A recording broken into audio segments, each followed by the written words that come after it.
Hello, friends. Did you know that nearly 80% of those who watch my videos aren't subscribed? If you enjoy the content, I'd truly appreciate it if you hit that subscribe button. It helps a lot. Also, don't forget to leave a like and share your thoughts in the comments. Your interaction not only supports the channel's growth, but also helps these stories reach more people. Thank you all for being here. By the way, where are you watching from? Let me know in the comments. The thing about working the overnight shift on Alligator Alley is that you spend most of your time alone with nothing but the hum of your engine and the occasional set of headlights breaking through the darkness. Trooper Wesley Creighton had learned this truth during his 6 years with the Florida Highway Patrol, and he'd come to appreciate the solitude in ways he never expected when he first pinned on the badge. The stretch of Interstate 75 between Naples and Weston was a long, flat corridor cutting through the heart of the Everglades, bordered on both sides by swampland that seemed to swallow light and sound equally. During the day, the highway was busy with tourists and truckers making the cross-state haul, but after midnight it became something different entirely. The traffic thinned to almost nothing, and the world reduced itself to what Wesley's headlights could reach and what his instincts could process. It was late August 2019, and the heat hadn't broken even though the sun had set hours ago. The humidity hung in the air like a wet blanket, making everything feel sticky and oppressive. Wesley had the air conditioning in his cruiser running full blast, but it barely made a dent in the thick Florida heat that seemed to seep through every seal and gap. He'd clocked in at the district barracks in Fort Myers at 2100 hours, gone through his standard vehicle inspection, checked his issued equipment twice, and pulled out onto the highway just after 2130. The radio had been quiet for most of the evening, just a few routine traffic stops and one disabled semi near mile marker 93 that another trooper had already handled. Sergeant Vance had checked in once around midnight to confirm Wesley's location, and Wesley had responded with his usual professional brevity. He liked Vance well enough. The man was fair and didn't micromanage, which was more than Wesley could say for some of the supervisors he'd worked under over the years. Around 0130 hours, Wesley was parked in his usual spot near mile marker 78, tucked into a maintenance road turnout that gave him a clear view of both eastbound and westbound lanes. It was a good location for catching speeders coming off the long straightaway, and it provided enough cover that most drivers didn't spot him until they were already past. He'd just finished the last of his coffee, lukewarm and bitter from sitting in the thermos too long, when he saw the vehicle. A dark sedan, looked like a Honda Accord, or maybe a Toyota Camry, traveling westbound at what appeared to be a reasonable speed. Nothing immediately suspicious about it, but something caught Wesley's attention anyway. Maybe it was the way the car seemed to drift slightly within its lane, or maybe it was just instinct built up over thousands of traffic stops, but Wesley found himself watching the vehicle more closely than usual. The sedan passed his position, and Wesley noted the license plate was partially obscured by dirt or mud, making it difficult to read the numbers clearly. That alone wasn't necessarily suspicious. Plenty of vehicles traveling through Florida picked up road grime, especially during the rainy season. But combined with the slight weaving pattern, it was enough to warrant a closer look. Wesley pulled out of the turnout and accelerated smoothly, keeping a safe distance behind the sedan as he followed it westbound. He watched the vehicle for nearly 2 miles, noting that the drift was consistent but not severe enough to suggest intoxication. The driver would drift toward the center line, then correct sharply, then settle back into a loose trajectory before the pattern repeated. No brake lights, no turn signals, just that same wandering path down the empty highway. It was the kind of driving that suggested distraction or extreme fatigue, and either one was dangerous enough on a road like this, where hitting the shoulder at highway speed could send a vehicle into the swamp before the driver even had time to react. Wesley reached for his radio and keyed the mic, his voice cutting through the static. Dispatch, this is Unit 75. I've got a possible 1055 westbound on I-75 near mile marker 76. Vehicle is showing signs of impaired or distracted driving. Running a plate now, but it's partially obscured. Stand by. He rattled off what numbers he could make out from the license plate, squinting through the glare of his headlights bouncing off the sedan's rear window. The dispatcher's voice crackled back after a moment. Professional and efficient. Unit 75, copy that. Stand by for registration. Wesley kept his eyes on the sedan while he waited, his right hand resting near the gear shift, ready to accelerate if the vehicle suddenly took off or made any unexpected moves. The Everglades at night had a way of making people nervous, and nervous drivers sometimes made bad decisions when they saw police lights in their rearview mirror. The dispatcher came back after what felt like a long wait, but was probably only 30 seconds. Unit 75. Registration comes back to a 2017 Honda Accord, gray in color. Registered owner is listed as Patricia Ann Holcomb, female, white, age 54, address in Tallahassee. Registration is current, no wants or warrants on file. Vehicle is not reported stolen. Wesley acknowledged the information and made his decision. He flipped on his overhead lights, the red and blue strobes cutting through the darkness and reflecting off the wet pavement. The sedan didn't respond immediately, which wasn't unusual. Sometimes drivers were so lost in their own thoughts or their phone screens that they didn't notice police lights right away. Wesley gave it a few more seconds, then added a quick burst of his siren, just enough to get attention without being aggressive. The sedan's brake lights finally came on, and the vehicle began to slow, drifting toward the shoulder in that same loose, uncertain way it had been drifting in its lane. Wesley stayed back, giving the vehicle plenty of room to come to a complete stop. When it finally did, it was positioned half on the paved shoulder and half on the grass, the right rear tire just inches from the edge where the ground dropped off into the swamp. Wesley pulled in behind the sedan, leaving about 20 feet between vehicles, and reached for the radio again.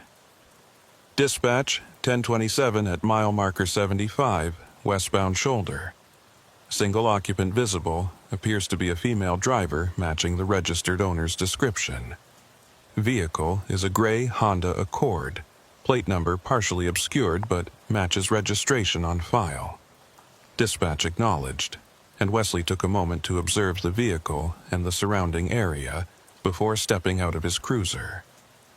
The night was thick with the sounds of the Everglades, frogs croaking in the distance, the occasional splash of something moving through water, and the ever-present buzz of insects drawn to the lights of the two vehicles. The air smelled like wet vegetation and decay, the characteristic scent of the swamp that never really went away no matter how long you'd been working this stretch of highway. Wesley grabbed his flashlight, adjusted his duty belt out of habit, and stepped out into the humid night. His boots crunched on the gravel shoulder as he approached the driver's side of the sedan, his eyes scanning constantly, taking in every detail. The car was older, but well-maintained, no visible damage or signs of neglect. The rear window had a thin layer of road dust, and the license plate was indeed partially obscured by dried mud that looked like it had been there for a while. Wesley positioned himself slightly behind the driver's door, a tactical stance he'd learned early in his career that gave him a clear view of the interior, while keeping him out of the direct line of fire if things went wrong. He tapped on the window with his flashlight, 2 firm knocks that were loud enough to be heard but not aggressive. The window rolled down slowly, and Wesley found himself looking at a woman who appeared to be in her mid-50s, with graying hair pulled back into a loose bun and eyes that looked exhausted and red-rimmed. She wasn't crying, but she had the appearance of someone who had been crying recently or hadn't slept in days. Her hands were gripping the steering wheel tightly, knuckles white with tension, and she stared straight ahead for a moment before slowly turning her head to look at him. Her expression was difficult to read, not defiant or scared, just blank and distant, as if she was looking at him from very far away. Wesley kept his tone professional, but not unkind. "Good evening, ma'am. I'm Trooper Creighton with the Florida Highway Patrol. The reason I stopped you tonight is because I observed your vehicle drifting between lanes for approximately 2 miles. I need to see your driver's license, registration, and proof of insurance, please."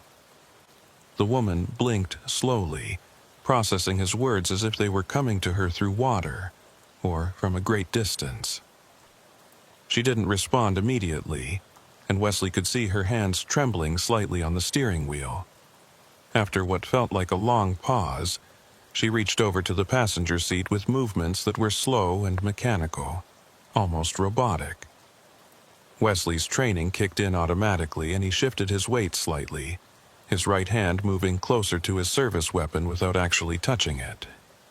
He kept his flashlight trained on her hands, watching carefully as she fumbled through a purse that was sitting on the passenger seat. She pulled out a wallet and handed him a Florida driver's license without meeting his eyes. Wesley took it and examined it under the beam of his flashlight. The name read Patricia Ann Holcomb, and the photo matched the woman in front of him, though the picture looked like it had been taken in better times.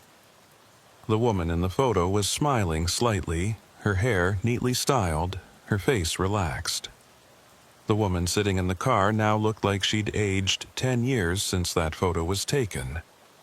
Wesley noted the birth date, which confirmed she was 54, and the address in Tallahassee matched what dispatch had provided.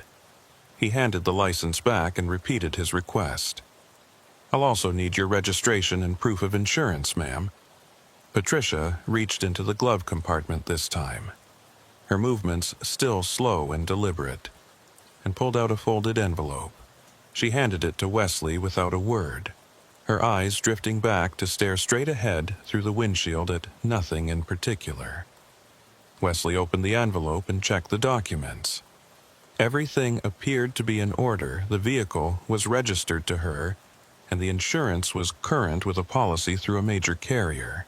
He leaned down slightly, trying to get a better look at her face and gauge her condition. "Ma'am, have you had anything to drink tonight? Any alcohol or medications that might affect your ability to drive?" Patricia shook her head slowly, her voice coming out flat and distant when she finally spoke. "No, nothing like that." Wesley studied her for another moment, taking in the details. There was no odor of alcohol coming from the vehicle, no obvious signs of drug use, and her speech wasn't slurred. Her pupils looked normal, not dilated or constricted in ways that would suggest intoxication or drug use. But there was definitely something wrong. The exhaustion in her eyes went beyond simple fatigue, and there was a hollowness to her expression that suggested something deeper, something psychological rather than physical. Wesley straightened up slightly and tried a different approach. "Ma'am, where are you headed tonight? Are you traveling alone?" Patricia's jaw tightened almost imperceptibly, and she was quiet for so long that Wesley thought she might not answer at all. When she finally spoke, her voice was barely above a whisper. "Just driving. Heading west." Wesley frowned slightly. "West? Toward where specifically? Do you have a destination in mind?" Another long pause, and then Patricia turned her head to look at him directly for the first time. Her eyes were empty, devoid of the emotion or engagement you'd expect from someone having a normal conversation. "I don't know. I'm just driving. I can't stop driving." That answer sent up red flags in Wesley's mind.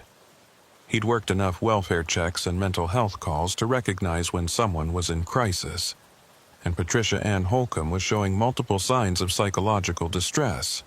The vague answers, the flat affect, the compulsive statement about not being able to stop driving, all of it pointed to someone who was either running from something or running toward something, neither of which was likely to end well on a deserted stretch of highway in the middle of the night. Wesley made a decision and took a step back from the vehicle, giving himself a better vantage point and some tactical distance. "Ma'am, I need you to step out of the vehicle for me, please. I want to make sure you're okay to continue driving, and I need to conduct a few basic tests." Patricia's head turned slowly back toward the windshield, and she sat there for a moment as if considering whether to comply. Wesley kept his voice calm but firm. "Ma'am, I need you to step out of the vehicle now, please. This is for your safety and the safety of other drivers on the road." Finally, Patricia opened the door and stepped out onto the shoulder. She was shorter than Wesley had expected, maybe 5 feet 4 inches tall, and thin in a way that suggested she hadn't been eating regularly. She was wearing jeans and a faded blue t-shirt, both of which looked like they'd been worn for several days without being changed. Her hair was coming loose from the bun, strands hanging down around her face, and her sneakers were scuffed and dirty. She moved with a kind of mechanical stiffness that reminded Wesley of someone sleepwalking, going through the motions but not really present. Wesley gestured towards the rear of the vehicle, positioning himself so he could keep an eye on both Patricia and the traffic passing by on the highway. "I'm going to have you perform a few standard field sobriety tests just to make sure you're safe to drive. I need you to walk heel to toe in a straight line for 9 steps, turn around, and walk back. Can you do that for me?" Patricia nodded slowly and attempted the test. She walked the line without losing her balance, her movements slow but steady. Wesley had her perform several more tests, standing on one foot, following his finger with her eyes, and each time she passed without difficulty. Physically, she was sober and capable, but the psychological state she was in was concerning enough that Wesley knew he couldn't just let her drive away. He lowered his flashlight and looked at Patricia with genuine concern. "Ma'am, you're not showing any signs of intoxication, but I'm worried about your mental state. You seem exhausted, and your answers are concerning me. Are you in some kind of trouble? Is there someone I can call for you, family or friends who might be able to help?" Patricia's expression didn't change, but Wesley saw something flicker in her eyes, just for a fraction of a second. It might have been fear or sadness or resignation, but it was gone before he could identify it clearly. She shook her head.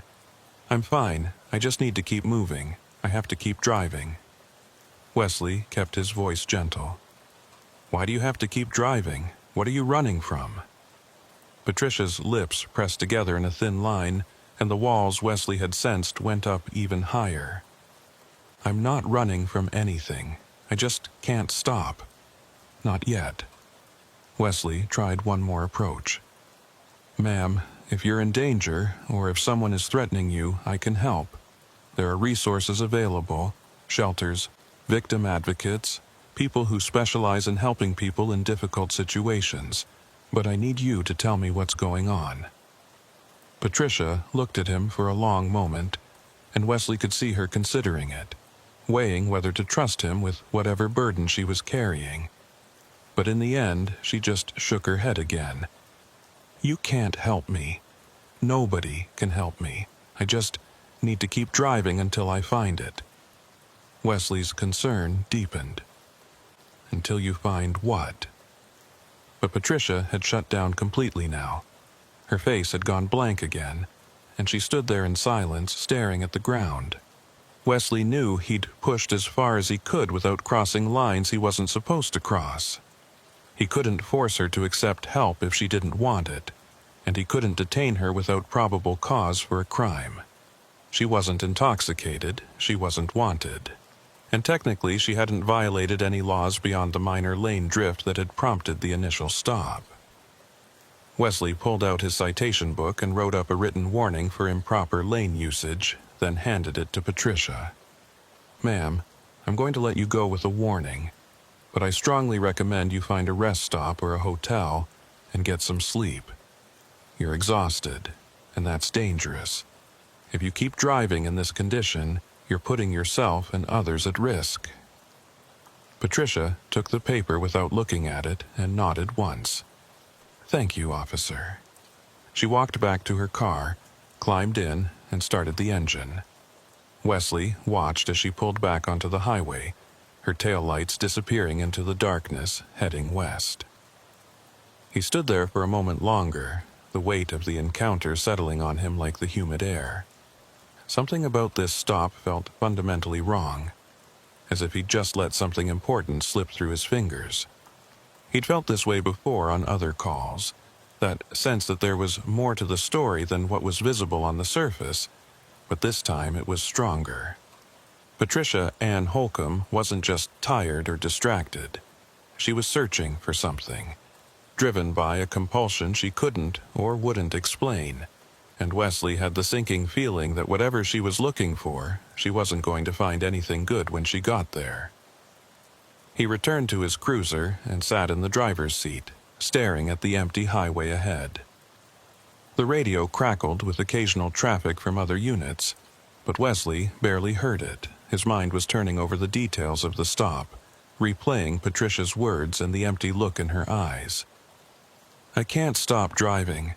I have to keep driving until I find it." Find what? And why couldn't she stop? Wesley reached for his radio, almost keyed the mic to call it in again and request a welfare check follow-up. But he stopped himself. What would he even say? That he had a bad feeling?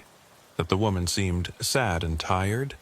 That wasn't enough to warrant additional resources or intervention. He'd done everything by the book, checked for impairment, offered assistance, and issued a warning. There was nothing more he could legally or ethically do unless Patricia herself asked for help or committed a crime. Wesley pulled back onto the highway and continued his patrol westbound, following the same route Patricia had taken. Part of him hoped he might catch up to her, find her pulled over at a rest stop, getting the sleep she desperately needed. But mile after mile passed, and there was no sign of the gray Honda Accord. By the time Wesley's shift ended at 0630, the sun was beginning to rise over the Everglades, painting the sky in shades of orange and pink that reflected off the still water of the swamp. He returned to the barracks, filed his report noting the traffic stop and the warning issued, and clocked out. But as he drove home to his small apartment in Fort Myers, the image of Patricia Ann Holcomb's hollow eyes stayed with him, and he couldn't shake the feeling that he'd just encountered something far darker and more complicated than a routine traffic stop. Wesley Creighton didn't sleep well that day. He'd gone home to his apartment, a modest one-bedroom place on the outskirts of Fort Myers that he'd been renting for the past 3 years, showered off the night's accumulated sweat and road grime, and climbed into bed around 0800 hours. But sleep refused to come easily. Every time he closed his eyes, he saw Patricia Ann Holcomb's face, that hollow expression in the way she'd said she couldn't stop driving, as if it was a compulsion beyond her control, rather than a choice she was making. He kept replaying the moment when he'd asked what she was looking for, and the way she'd shut down completely, retreating behind walls that no amount of questioning could penetrate. By 1400 hours, Wesley gave up on sleep entirely and sat at his small kitchen table with a cup of coffee, staring at his phone. He thought about calling Sergeant Vance and running the stop by him again, explaining his concerns and seeing if there was anything more they could do. But what would he say that wasn't already in his report? Woman stopped for lane drift, passed sobriety tests, given a warning, no violations beyond the minor traffic infraction. Everything had been by the book, and without evidence of a crime or an immediate threat to herself or others, there wasn't much anyone could do. Vance was a good supervisor, fair and experienced, but he was also a pragmatist who dealt in facts and evidence rather than gut feelings and hunches. Without something concrete, a call to Vance would just be wasting everyone's time. Wesley scrolled through his mental notes from the encounter, trying to find something he might have missed. Patricia Ann Holcomb, Tallahassee address, clean record, current registration and insurance, no warrants or flags in the system. A 54-year-old woman driving alone at night on a nearly empty highway, tired and distressed but not technically breaking any laws. It should have been routine, the kind of stop Wesley had made hundreds of times before. But something about it had gotten under his skin and wouldn't let go. By the time his next shift rolled around that evening, Wesley had convinced himself he was overthinking the situation. People drove through Florida all the time dealing with personal problems, running from bad relationships or dead-end jobs, searching for something they couldn't quite articulate.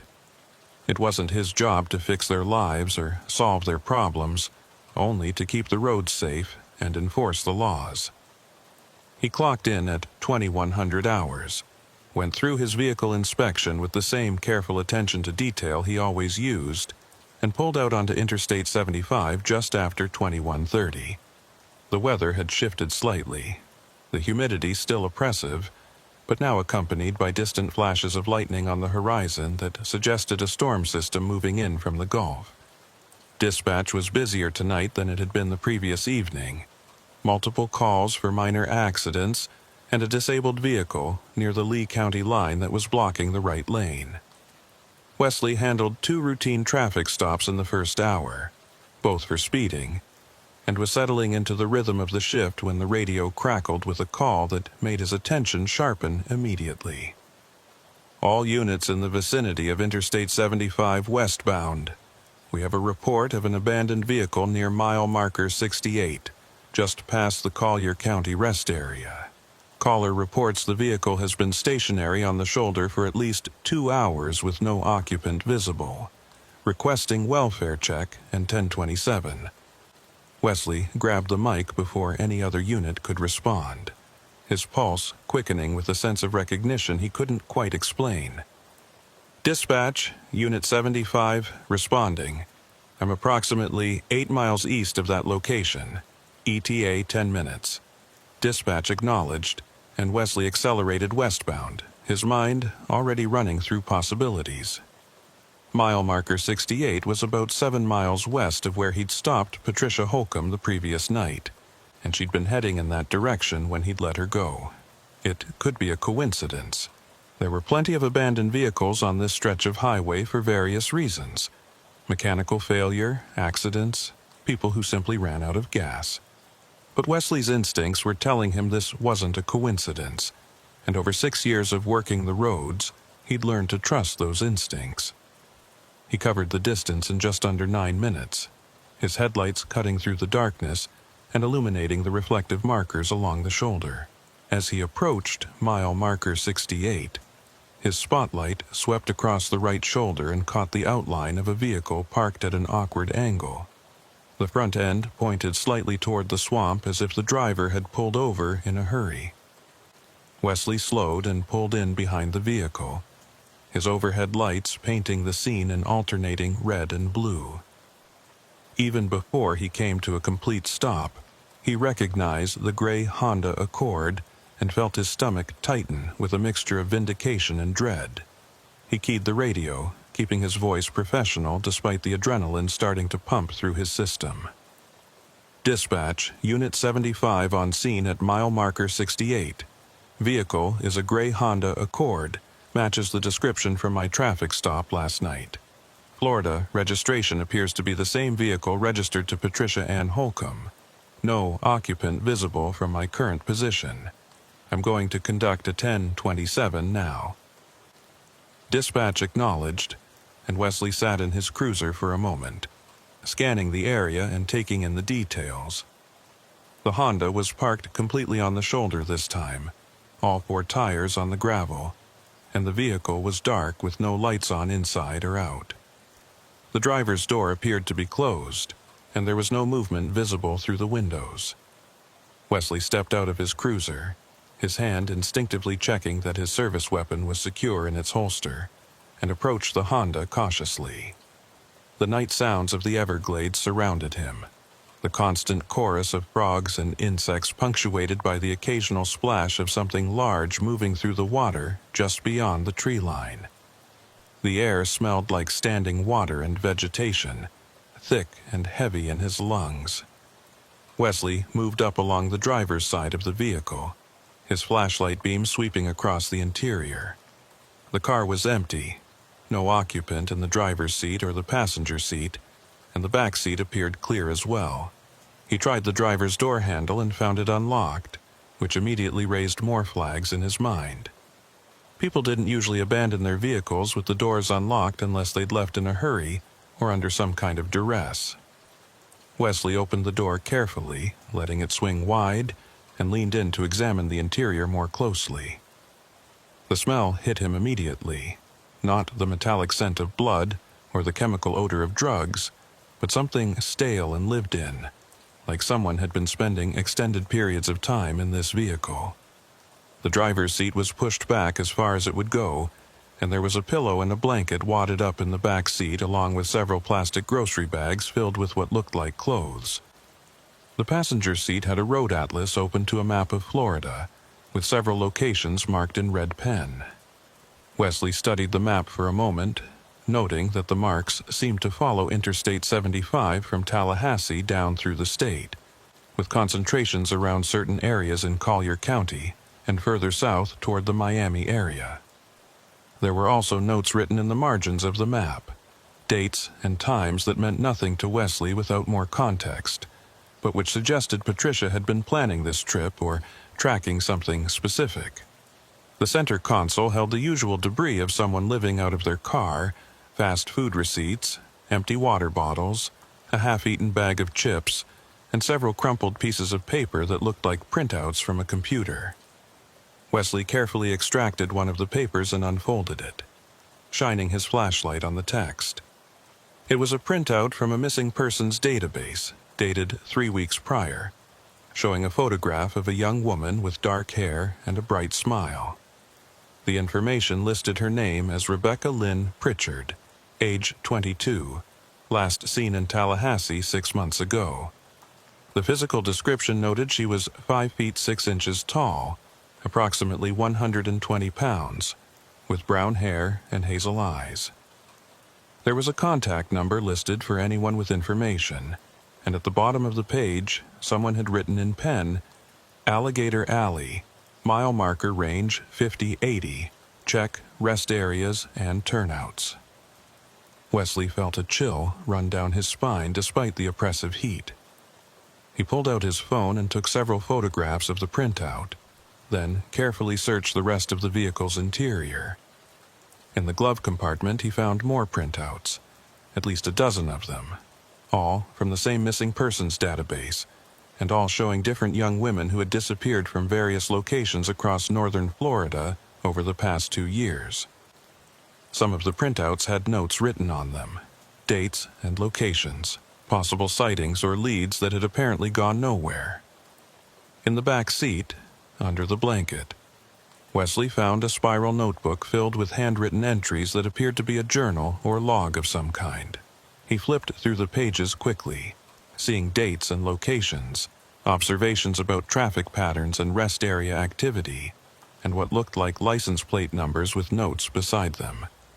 Wesley stepped back from the vehicle and keyed his radio again, his mind racing to process what he'd just found. Dispatch, Unit 75. I need Sergeant Vance on the line, priority. There was a brief pause. Then Vance's voice came through, gruff and alert despite the late hour. Unit 75, this is Vance. Go ahead. Wesley chose his words carefully, aware that everything he said was being recorded. Sarge, I'm at the abandoned vehicle from last night's traffic stop. Driver is still not present, but I found multiple printouts of missing persons reports in the vehicle, along with detailed notes and what appears to be an investigation log. The vehicle matches all the details from Patricia Ann Holcomb, the woman I stopped last night for lane drift. I think we need to treat this as more than just an abandoned vehicle. There was a longer pause this time, and Wesley could almost hear Vance thinking through the implications. When the sergeant's voice came back, it was measured and careful. What's the condition of the vehicle? Any signs of struggle or foul play? Wesley looked around the Honda again, examining it with fresh eyes. Negative on signs of struggle. Vehicle is unlocked, keys are not in the ignition, and there's no purse or wallet visible. But the amount of personal items suggests the driver has been living out of the car for some time. The missing persons printouts all appear to be young women who disappeared from northern Florida locations over the past 2 years, and there are detailed notes about this specific area of I-75. Vance was quiet for another moment, then made his decision. All right, here's what we're going to do. I want you to secure that vehicle and establish a perimeter. Do not enter the vehicle again or remove any items without proper documentation. I'm going to contact our criminal investigation unit and see about getting a detective out there to process this as a potential evidence scene. In the meantime, I want you to conduct a search of the immediate area, check the tree line, and any obvious places where someone might have gone on foot. Wesley acknowledged and set about securing the scene. He placed road flares behind his cruiser to alert any traffic, used crime scene tape to mark off the area around the Honda, and then grabbed his heavy-duty flashlight to begin searching the surrounding area. The shoulder of the highway was wide here, maybe 15 feet of gravel and grass before the ground dropped off into the swamp proper. Wesley walked slowly along the shoulder in both directions from the Honda, sweeping his flashlight across the ground and looking for any signs of foot traffic or disturbance. The grass was thick and weedy, growing up through the gravel in patches, and it was difficult to tell if anyone had walked through recently. About 20 yards west of the Honda, Wesley found something that made him stop. There were depressions in the grass that could have been footprints, small ones that suggested a woman's shoe, leading away from the shoulder and down the embankment toward the water. Wesley carefully made his way down the slope, using his flashlight to illuminate the path. The ground was soft and muddy, and the footprints became clearer as he descended. They led to the edge of the water, then disappeared. Wesley stood at the water's edge, shining his flashlight across the dark surface of the swamp, but saw nothing except the reflection of his light on the still water and the occasional ripple from something moving beneath the surface. He called out, his voice carrying across the water and echoing slightly off the vegetation. "Patricia, this is Trooper Creighton with the Florida Highway Patrol. If you can hear me, please respond." The only answer was the continued chorus of frogs and insects, indifferent to his presence. Wesley climbed back up to the shoulder and continued his search, checking the tree line on both sides of the highway for any sign of where Patricia might have gone. He found nothing else, no more footprints, no clothing or personal items, just the empty highway and the dark swamp pressing in from both sides. By the time Sergeant Vance arrived 40 minutes later, followed by a criminal investigations detective named Marvin Kellard, Wesley had thoroughly searched a 200-yard radius around the Honda and found nothing beyond the single set of footprints leading to the water. Kellard was a lean man in his early 50s with sharp eyes and a methodical manner that Wesley recognized immediately as someone who'd worked a lot of complex cases. He listened without interrupting as Wesley walked him through everything, from the initial traffic stop the night before to finding the abandoned vehicle and the missing persons printouts inside. Kellard examined the vehicle himself, taking photographs and making notes, then turned his attention to the printouts and the notebook Wesley had found. He studied them in silence for several minutes, his expression growing darker as he read through the handwritten entries. Finally, Kellard looked up at Wesley. "You said the woman you stopped last night, Patricia Ann Holcomb. She told you she couldn't stop driving and that she was looking for something." Wesley nodded. "That's correct. She was vague about it. Wouldn't give me specifics, but she seemed driven by something. Obsessed, maybe. I got the impression she was searching for something or someone, but she wouldn't tell me what." Kellard held up one of the printouts, the one showing Rebecca Lynn Pritchard.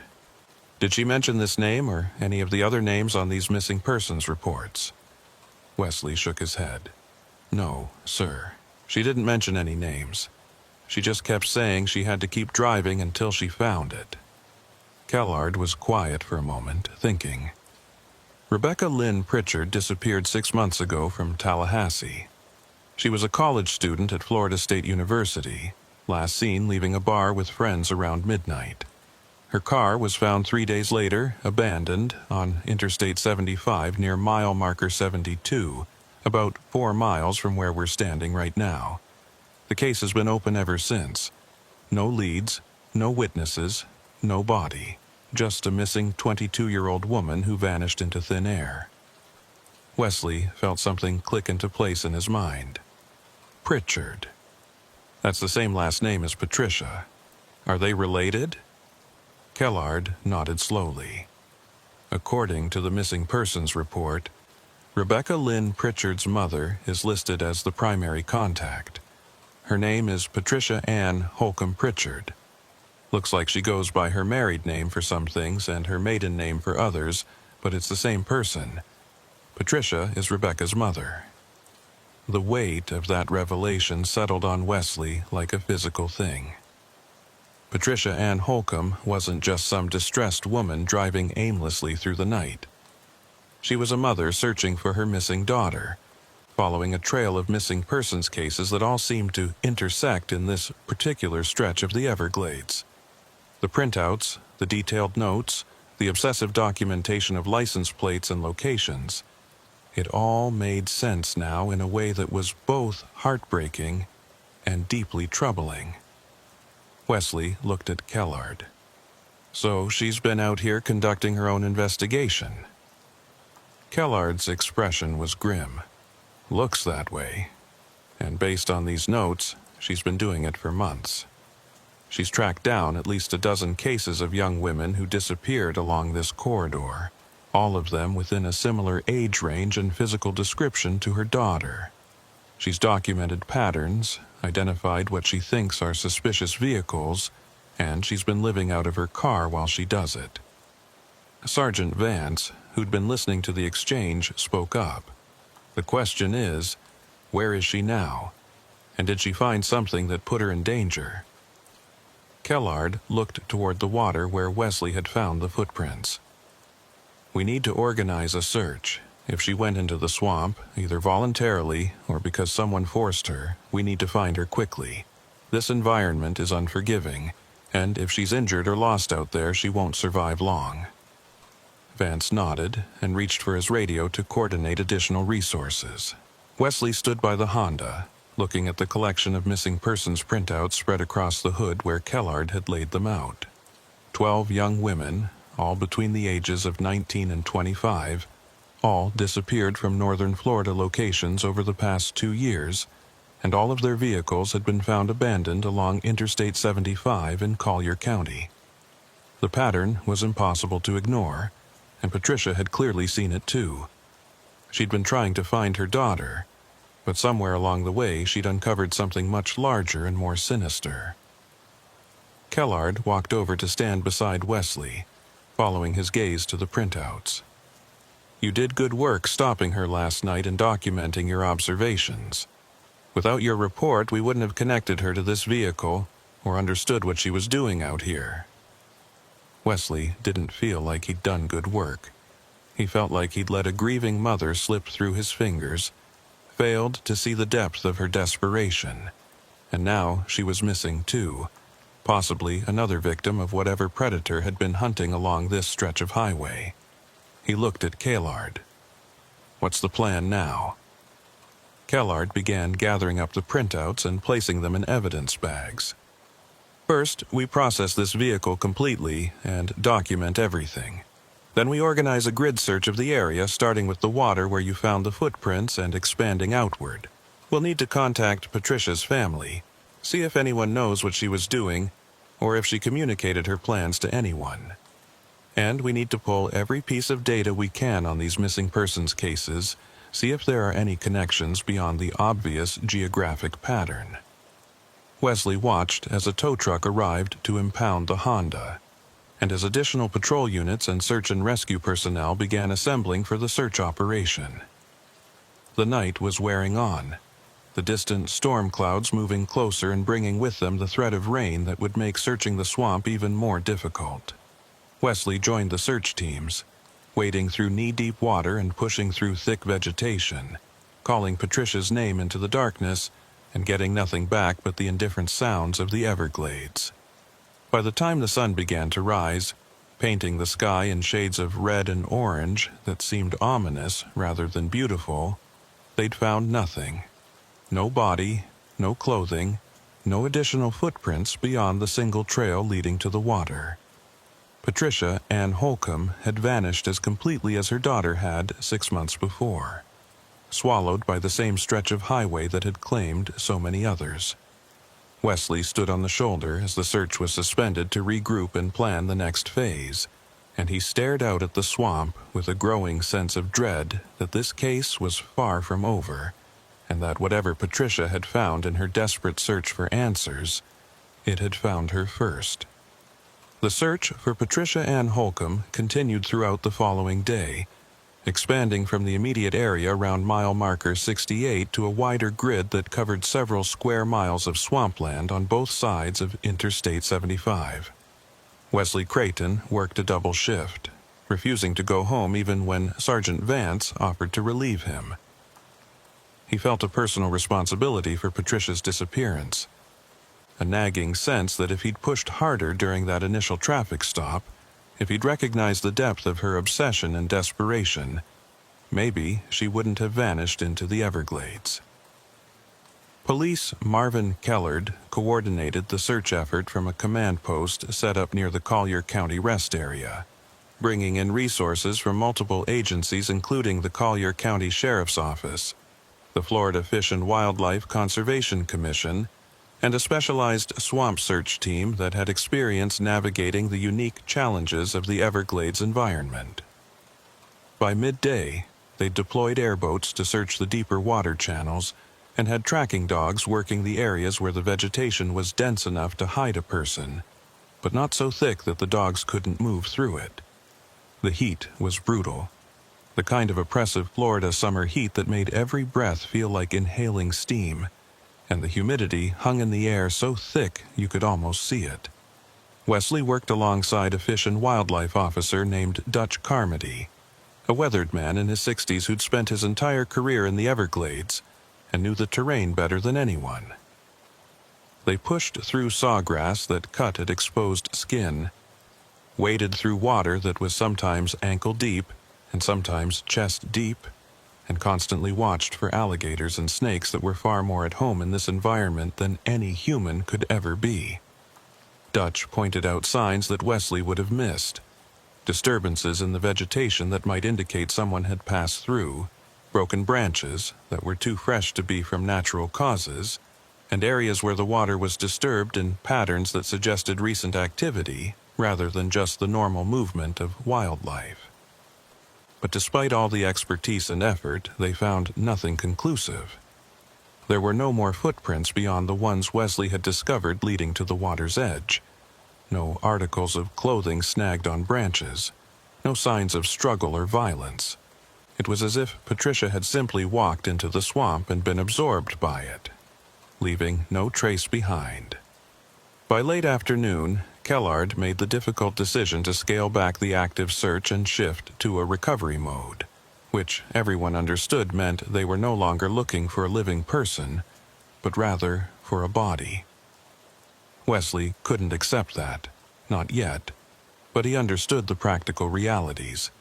They'd searched every accessible area within a reasonable radius. The dogs had found no scent trail to follow, and the airboats had covered miles of waterways without finding anything. If Patricia was out there, she was either beyond their reach or she didn't want to be found. Wesley finally agreed to go home and get some rest when Vance made it a direct order rather than a suggestion. He drove back to Fort Myers as the sun was setting, his uniform soaked with swamp water and sweat, his body exhausted but his mind still racing. He showered and tried to eat something, but the food tasted like cardboard and sat heavy in his stomach. Instead, he sat at his kitchen table with his laptop and began researching the missing persons cases that Patricia had documented in her notebook. The first case was Rebecca Lynn Pritchard, Patricia's daughter, who had disappeared 6 months earlier. Wesley pulled up every news article and police report he could find about Rebecca's disappearance. She'd been a junior at Florida State University, studying marine biology with plans to work in conservation. By all accounts, she was a good student, well liked by her peers with no history of drug use or risky behavior. On the night she disappeared, Rebecca had gone out with 3 friends to a popular bar near campus, had stayed until around midnight, then told her friends she was tired and was going to head home. She'd walked to her car alone, which was parked about 2 blocks from the bar, and that was the last time anyone saw her. Her car, a silver Honda Civic, was found 3 days later on Interstate 75 near mile marker 72, parked on the shoulder with the keys still in the ignition and her purse on the passenger seat. There was no sign of Rebecca, no indication of where she'd gone or what had happened to her. The investigation had focused initially on the possibility that she'd been abducted, but there were no witnesses, no surveillance footage that showed anything useful, and no physical evidence at the scene beyond some tire tracks that could have belonged to any of thousands of vehicles. The case had gone cold within weeks, and Rebecca's disappearance had become just another unsolved missing persons case in a state that saw hundreds of them every year. Wesley read through Patricia's own statements to police, given in those first desperate weeks after her daughter vanished. She'd told investigators that Rebecca had no reason to run away, no problems that would have driven her to disappear voluntarily, and no romantic relationship that might have gone wrong. Patricia had begged them to keep searching, to expand the investigation, to consider the possibility that Rebecca's disappearance was connected to other cases. But without evidence, there was only so much the police could do. Wesley moved on to the other missing persons printouts Patricia had collected, and as he read through case after case, a disturbing pattern emerged that was impossible to ignore. Melissa Ray Thornton, age 23, disappeared from Gainesville 14 months ago. Her car was found on Interstate 75 near mile marker 58. Amanda Louise Kirby, age 19, disappeared from Ocala 18 months ago. Her car was found on Interstate 75 near mile marker 63. Sarah Jane Colfax, age 21, disappeared from Jacksonville 20 months ago. Her car was found on Interstate 75 near mile marker 77. The list went on, 12 cases in total, all young women between the ages of 19 and 25. All disappeared from cities in northern Florida, and all of their vehicles found abandoned on the same stretch of Interstate 75 between mile markers 50 and 80. The geographic concentration was striking, and the fact that all the victims fit a similar demographic profile suggested this wasn't random. Patricia had seen the pattern, and she'd been right to be obsessed with it. Wesley pulled up a map and marked each location where a vehicle had been found, and the pattern became even clearer. The abandoned vehicles formed a cluster along a roughly 30-mile stretch of highway that cut through the most remote and unpopulated section of the Everglades. This was the section known locally as Alligator Alley, where there were no exits for miles, no gas stations or rest stops beyond the single facility at mile marker 70, and no civilization beyond the highway itself. It was the perfect hunting ground for someone who knew how to use the isolation and the environment to their advantage. Wesley felt a chill despite the warm air in his apartment. He'd been patrolling this stretch of highway for 6 years, had made countless traffic stops and welfare checks, and had never once considered that there might be a serial predator operating in the area. But now that he saw the evidence laid out, it seemed obvious and terrifying. He pulled up the case files for each of the missing women, using his law enforcement credentials to access the databases, and began looking for additional connections. Most of the cases had been investigated by different agencies depending on where the victim had last been seen, and there didn't appear to be any coordination between the investigations. Each case had been treated as an individual missing persons report, and while some had been flagged as possible abductions, none of them had been connected as part of a larger pattern. Wesley understood why jurisdictional issues, resource limitations, and the simple fact that missing persons cases were tragically common in Florida.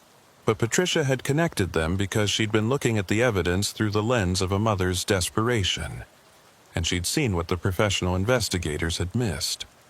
Wesley typed up a summary of his findings and emailed it to Kellard, knowing the police would need this information to understand what they were really dealing with. Then he tried to sleep, but his mind wouldn't shut down, and he spent most of the night staring at the ceiling and thinking about 12 young women who'd driven down a highway and never made it to their destinations. The next morning, Wesley was back at the barracks before his shift officially started. Kellard had already reviewed Wesley's email and had pulled additional resources to begin a comprehensive review of all 12 missing persons cases. A conference room had been converted into a makeshift command center, with maps and photographs covering the walls and boxes of case files stacked on the table. Kellard looked like he hadn't slept much either, his eyes bloodshot and his face showing the strain of working a case that had suddenly exploded in scope from a single missing woman to a potential serial predator investigation. He waved Wesley into the room and gestured at the wall where photographs of all 12 missing women were displayed in a row. Your analysis was correct.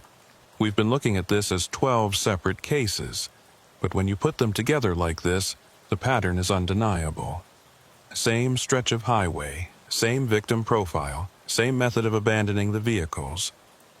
We've got a predator who's been operating in this area for at least 2 years, probably longer. Wesley studied the photographs, seeing the faces of young women who'd had their entire lives ahead of them. Women who'd made the mistake of driving down the wrong stretch of highway at the wrong time.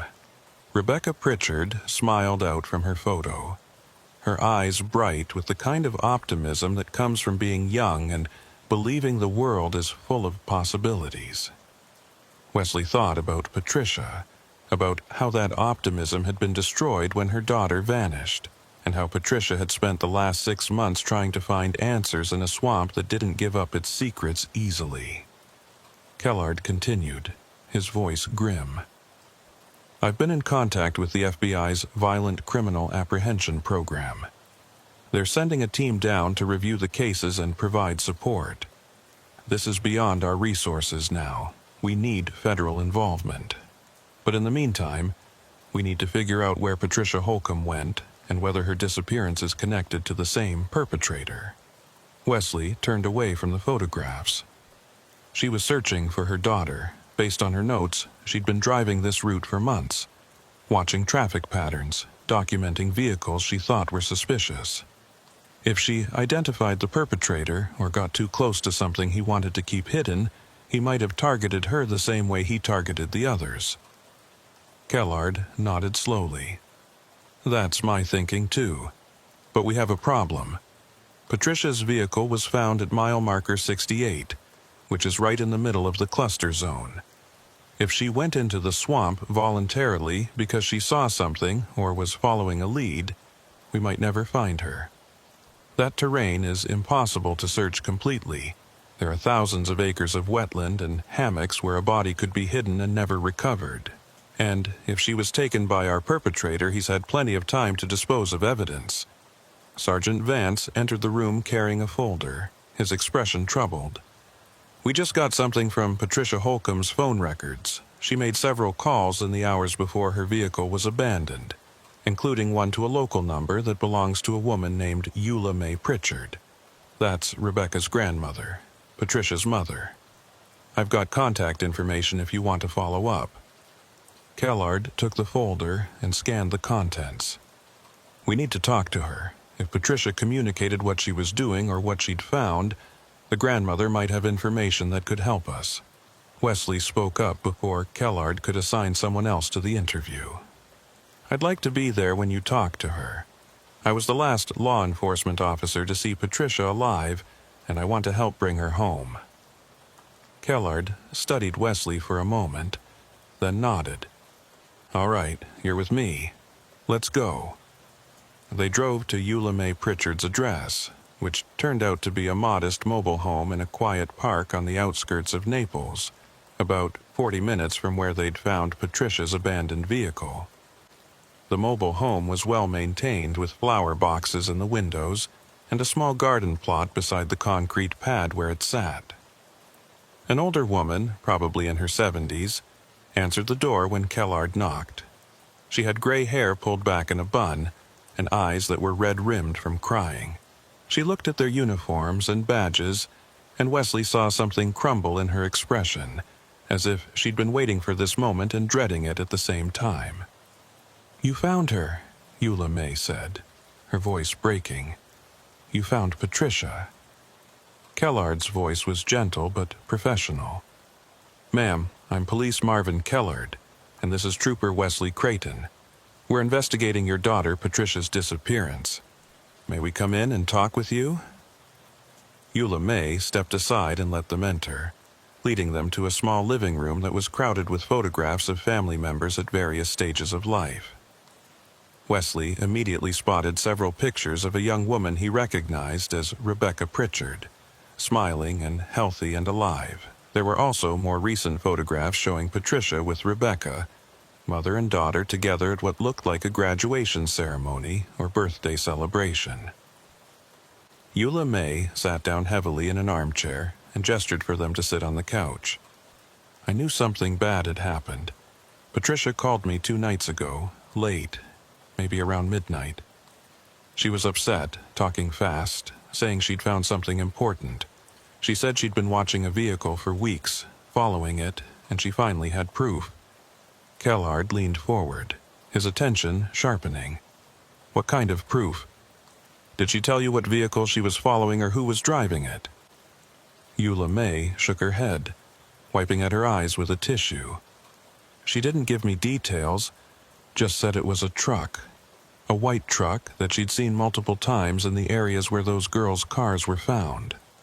She said she'd gotten photographs of the license plate and had tracked where it went. She was excited but also scared. She told me she was going to follow the truck one more time to see where it led, and then she was going to take everything to the police. I begged her not to go alone. Told her to call you folks right then, but she said she needed to be sure first. She didn't want to waste anyone's time with false leads." Wesley felt his chest tighten with frustration and sadness. Patricia had been on the verge of breaking the case, had been following a suspect vehicle and gathering evidence, but she'd made the fatal mistake of trying to confront it alone rather than bringing in law enforcement.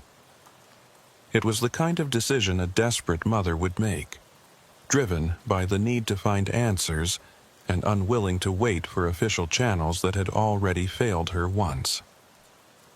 Kellard pulled out his notebook. "Did Patricia tell you anything else about this truck? Where she'd seen it? What time of day? Anything about the driver?" Eula May thought for a moment, clearly trying to remember through the haze of grief and fear. She said she'd seen it parked at the rest area on Interstate 75, the big one with the visitor center. She said it was always there late at night, between midnight and 3 in the morning, and that the driver would sit in the truck for hours just watching the traffic. She thought he was hunting, that's the word she used. She said he was hunting for girls who matched Rebecca's description, young women traveling alone. Wesley exchanged a glance with Kellard, and he could see the police was thinking the same thing. The rest area at mile marker 70 was the only significant facility along that entire stretch of Alligator Alley, and it was positioned right in the middle of the cluster zone where all the vehicles had been abandoned. It made sense as a hunting ground, a place where someone could observe traffic patterns, identify potential victims, and plan their attacks. Kellard's voice remained calm despite the urgency of the information. "Mrs. Pritchard, did Patricia mention if she had these photographs with her? Did she keep them in her car or upload them somewhere?" Eula May nodded slowly. She said she kept everything on her phone and had backed it up to a cloud storage account. She was very careful about that, said she didn't want to lose the evidence if something happened to her phone. Kellard immediately pulled out his own phone and made a call, presumably to get a warrant for Patricia's phone records and cloud storage. Wesley stayed with Eula May, trying to provide some measure of comfort even though he knew there was nothing he could say that would make this situation better. "Mrs. Pritchard, we're going to find out what happened to Patricia and to Rebecca. I promise you that." Eula May looked at him with eyes that had seen too much loss. "My daughter spent 6 months living in her car, driving up and down that highway trying to find her baby girl. She stopped eating regular meals, stopped seeing friends, stopped living her life because all she could think about was finding Rebecca. And now she's gone too, and I've lost both of them. What kind of monster does this? What kind of person hunts young women like they're animals?" Wesley had no answer for her because he'd been asking himself the same question. They spent another 30 minutes with Eula May, documenting everything she could remember about Patricia's phone call, and collecting any additional information that might be relevant to the investigation. When they finally left, Wesley felt the weight of 2 missing persons cases pressing down on him, and he was more determined than ever to find answers. Back at the command center, Kellard briefed the team on what they'd learned. The warrant for Patricia's phone records and cloud storage came through within hours, and a forensic technician began downloading and analyzing the data. What they found confirmed Eula May's account and provided crucial new evidence. Patricia's phone contained hundreds of photographs taken over several months, most of them showing a white commercial truck with a distinctive company logo on the side. The photographs were time-stamped and geotagged, showing the truck at various locations along Interstate 75, always at night, and frequently parked at the rest area near mile marker 70. Patricia had also documented the truck's license plate, and the forensic tech ran it immediately through the vehicle registration database.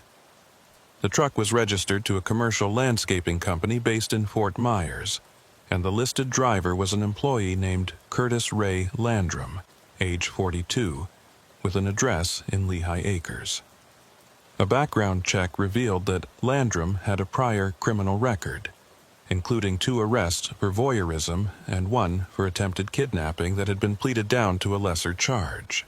He'd served 3 years in prison and had been out on parole for the past 18 months. The timing aligned perfectly with when the missing persons cases had begun to cluster in the Alligator Alley area. Kellard looked at the information, and then at Wesley, his expression hard. "We need to bring Landrum in for questioning immediately. If he's our guy, and Patricia confronted him or got too close, he might have taken her the same way he took the others." Wesley's pulse was racing now, the adrenaline of a breaking case mixing with the fear that they might already be too late. What about a search warrant for his residence and the truck? Kellard was already on the phone, coordinating with the state attorney's office. "Already in process. We'll have warrants within the hour. In the meantime, I want surveillance on Landrum's address. If he runs, we'll lose him." Within 2 hours, they had everything in place. A tactical team from the Collier County Sheriff's Office was positioned near Landrum's residence in Lehigh Acres, and additional units were ready to execute search warrants on both the house and the truck. Wesley and Kellard joined the team, and as the sun began to set on another oppressively hot Florida evening, they moved in. Landrum's house was a rundown, single-story structure on a dirt road surrounded by overgrown vegetation and chain-link fencing. The white commercial truck was parked in the driveway, and lights were visible inside the house. The tactical team approached with practiced precision, announcing their presence and ordering anyone inside to come out with their hands visible. There was a long moment of silence. Then the front door opened, and Curtis Ray Landrum stepped out. He was a heavy-set man with thinning hair and a scraggly beard, wearing jeans and a stained T-shirt. His hands were empty and raised, and his expression was one of resignation rather than surprise, as if he'd been expecting this moment. He was taken into custody without resistance and transported to the Collier County Jail for questioning, while the search teams went to work on the house and truck. What they found in the first hour of searching was enough to turn Wesley's stomach and confirm their worst fears. In the truck's cargo bed hidden under landscaping equipment, they found several rolls of duct tape, zip ties, a taser, and a collection of women's jewelry that matched descriptions from several of the missing persons cases. In the house, they found a room that had been converted into what could only be described as a trophy collection.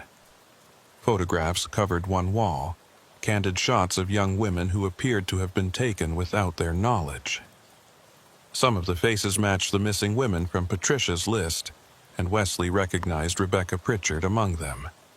There were also personal items, driver's licenses, cell phones, articles of clothing, all organized and labeled with dates and locations. It was the collection of a predator who kept souvenirs of his victims, and the evidence was overwhelming. But they didn't find Patricia Holcomb, and they didn't find any of the missing women alive. The search continued through the night, with cadaver dogs brought in to search the property for burial sites, but the results were inconclusive. The property backed up to a canal that fed into the Everglades system, and Kellard's fear was that Landrum had been disposing of bodies in the water where they'd never be recovered.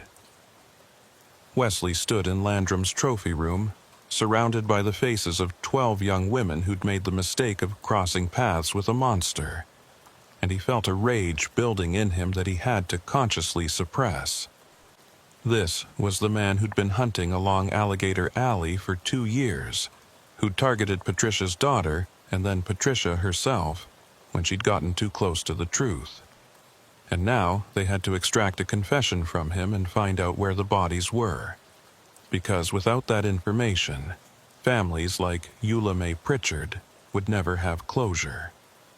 The interrogation of Curtis Ray Landrum began at 0200 hours in a windowless room at the Collier County Sheriff's Office, and Wesley Creighton watched it unfold from behind the two-way mirror alongside Sergeant Vance and 2 FBI agents who'd arrived from the Tampa field office.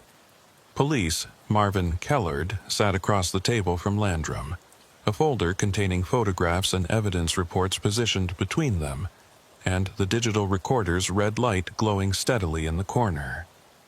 Landrum had waived his right to an attorney, which surprised everyone, but his demeanor suggested he'd already accepted that his freedom was over and was now more interested in controlling the narrative than in mounting a defense. He sat calmly with his hands folded on the table, his expression neutral, and waited for Kellard to begin. Kellard opened the folder and spread several photographs across the table, images of the jewelry found in Landrum's truck and the trophy room discovered in his house. He let the silence stretch for a moment, watching Landrum's face for any reaction. When Landrum showed nothing, Kellard spoke in a measured tone that was neither aggressive nor sympathetic. "Curtis, we found these items in your possession. We've already matched some of them to missing persons cases going back 2 years. We have your DNA on file, and we're running it against evidence from multiple crime scenes. We have surveillance footage placing your truck at locations where several women were last seen. This isn't a question of whether you're involved. It's a question of how many victims there are and where we can find them. The only way you help yourself now is by being honest and giving these families closure." Landrum was quiet for a long moment, his eyes moving slowly across the photographs. When he finally spoke, his voice was flat and emotionless, as if he was discussing something mundane rather than the destruction of human lives. "I didn't plan for it to go this way. It started as something else, just watching, following. I'd see these girls driving alone at night, and I'd wonder where they were going, what their stories were. It became a game, following them without them knowing, seeing how close I could get. But watching wasn't enough after a while. I needed more." Wesley felt his jaw clench as he listened. Landrum was describing the escalation pattern that every criminal profiler recognized, the progression from voyeurism to stalking to violence. The man had started by simply observing potential victims, feeding whatever twisted compulsion drove him, but eventually the thrill of watching had faded, and he'd needed to act on his impulses. Kellard kept his voice steady. "Tell me about the first one. Who was she and what happened?" Landrum's eyes drifted to the ceiling as if he was accessing a memory. And when he spoke again, there was something almost nostalgic in his tone that made Wesley's skin crawl. "Her name was Sarah. Sarah Jane Colfax. I saw her at a gas station near Ocala. She was traveling alone, looked tired. I followed her onto Interstate 75, kept back far enough that she wouldn't notice. When she started drifting between lanes, I knew she was falling asleep. I pulled up beside her and flashed my lights, made like I was trying to warn her about something wrong with her car. She pulled over, and I pulled over behind her. When she got out to check what I was pointing at, I used the taser. It was easy, easier than I thought it would be." The casual way Landrum described the abduction, as if it was a simple task he'd completed rather than a violent crime against another human being, sent a wave of revulsion through everyone watching. Kellard maintained his professional composure, but Wesley could see the tension in the police's shoulders and the tightness around his eyes. "What did you do with her after you incapacitated her?" Landrum's expression remained neutral. "I put her in my truck and drove to a place I knew, an old access road that goes back into the Everglades near mile marker 63. No one uses it anymore. I kept her there for a while, talked to her, tried to understand why she'd been so careless driving alone at night. But she wouldn't stop screaming and fighting even after I explained I wasn't going to hurt her if she just stayed calm. Eventually, she tried to run, made it maybe 20 yards into the swamp before the water got too deep. I couldn't have her get away and tell someone, so I held her under until she stopped moving. The Everglades took care of the rest. Wesley had to step away from the mirror for a moment, his hands shaking with suppressed rage. Sarah Jane Colfax had been a 21-year-old nursing student driving home from visiting her parents when Curtis Ray Landrum had turned her into his first victim. She'd fought for her life in a swamp while a predator calmly explained his twisted logic, and then she'd been murdered and left to disappear into water and mud. Behind the mirror, one of the FBI agents was already on the phone coordinating search teams to the location Landrum had described. But everyone knew the chances of recovering remains after 20 months were minimal. The Everglades was efficient at erasing evidence. Bodies decomposed rapidly in the warm water and became food for alligators and other scavengers. Even if they found the location, there might be nothing left to recover. Kellard moved to the next photograph, a picture of Rebecca Lynn Pritchard taken from Patricia's missing persons printout. "Tell me about Rebecca." Landrum looked at the photograph for a longer moment this time, and something shifted in his expression. It wasn't quite emotion, but there was a recognition there that suggested Rebecca had been different somehow. She was the one that made it complicated. I saw her at the rest area at mile marker 70. She'd pulled over to use the bathroom and get coffee from the vending machines. It was around 2 in the morning, and there was no one else around. I'd been watching the area for weeks by then, had developed a pattern. I'd park my truck and wait for girls traveling alone to stop. Most of them would be smart, wouldn't linger, would do their business and get back on the road. But Rebecca sat at one of the picnic tables for a while, looking at her phone, not paying attention to her surroundings. She made it easy. Kellard's voice hardened slightly. "You took her from the rest area?" Landrum shook his head. "Not directly. I followed her when she left, same pattern as before. I pulled up beside her and signaled that something was wrong with her car. She pulled over near mile marker 72, and I used the same method. Taser, then into my truck. But Rebecca was different. She didn't scream or fight like the others. She talked to me, asked me questions, tried to understand why I was doing this. She said her mother would be worried, that she had family who loved her. She made me see her as a person instead of just another girl driving alone." Wesley's hands were clenched into fists now. Rebecca had tried to humanize herself to her captor, had used empathy and connection to try to save her life. It was a survival technique that sometimes worked with certain types of criminals, but clearly it hadn't been enough to save her from Curtis Ray Landrum. Kellard leaned forward. "Did you kill her?" Landrum was quiet for a long time, long enough that Wesley thought he might refuse to answer. Then he spoke, his voice lower now. "Yes, but it took longer. I kept her for 3 days at the access road location. I brought her food and water, kept her restrained but not hurt. I thought maybe if I could just talk to her, understand what made her think it was safe to travel alone at night, I could let her go. But she never stopped looking for ways to escape, never stopped trying to find weaknesses in how I'd secured her. On the 3rd day, she managed to get one hand free while I was sleeping and tried to run. I caught her before she made it to the main road, and I knew I couldn't keep her anymore. The longer I kept her, the more evidence there would be, so I did what I had to do." The room behind the mirror was silent except for the sound of breathing and the scratch of pens as the FBI agents took notes. Kellard's voice was carefully controlled when he spoke again. "Where is Rebecca's body?" Landrum gestured vaguely.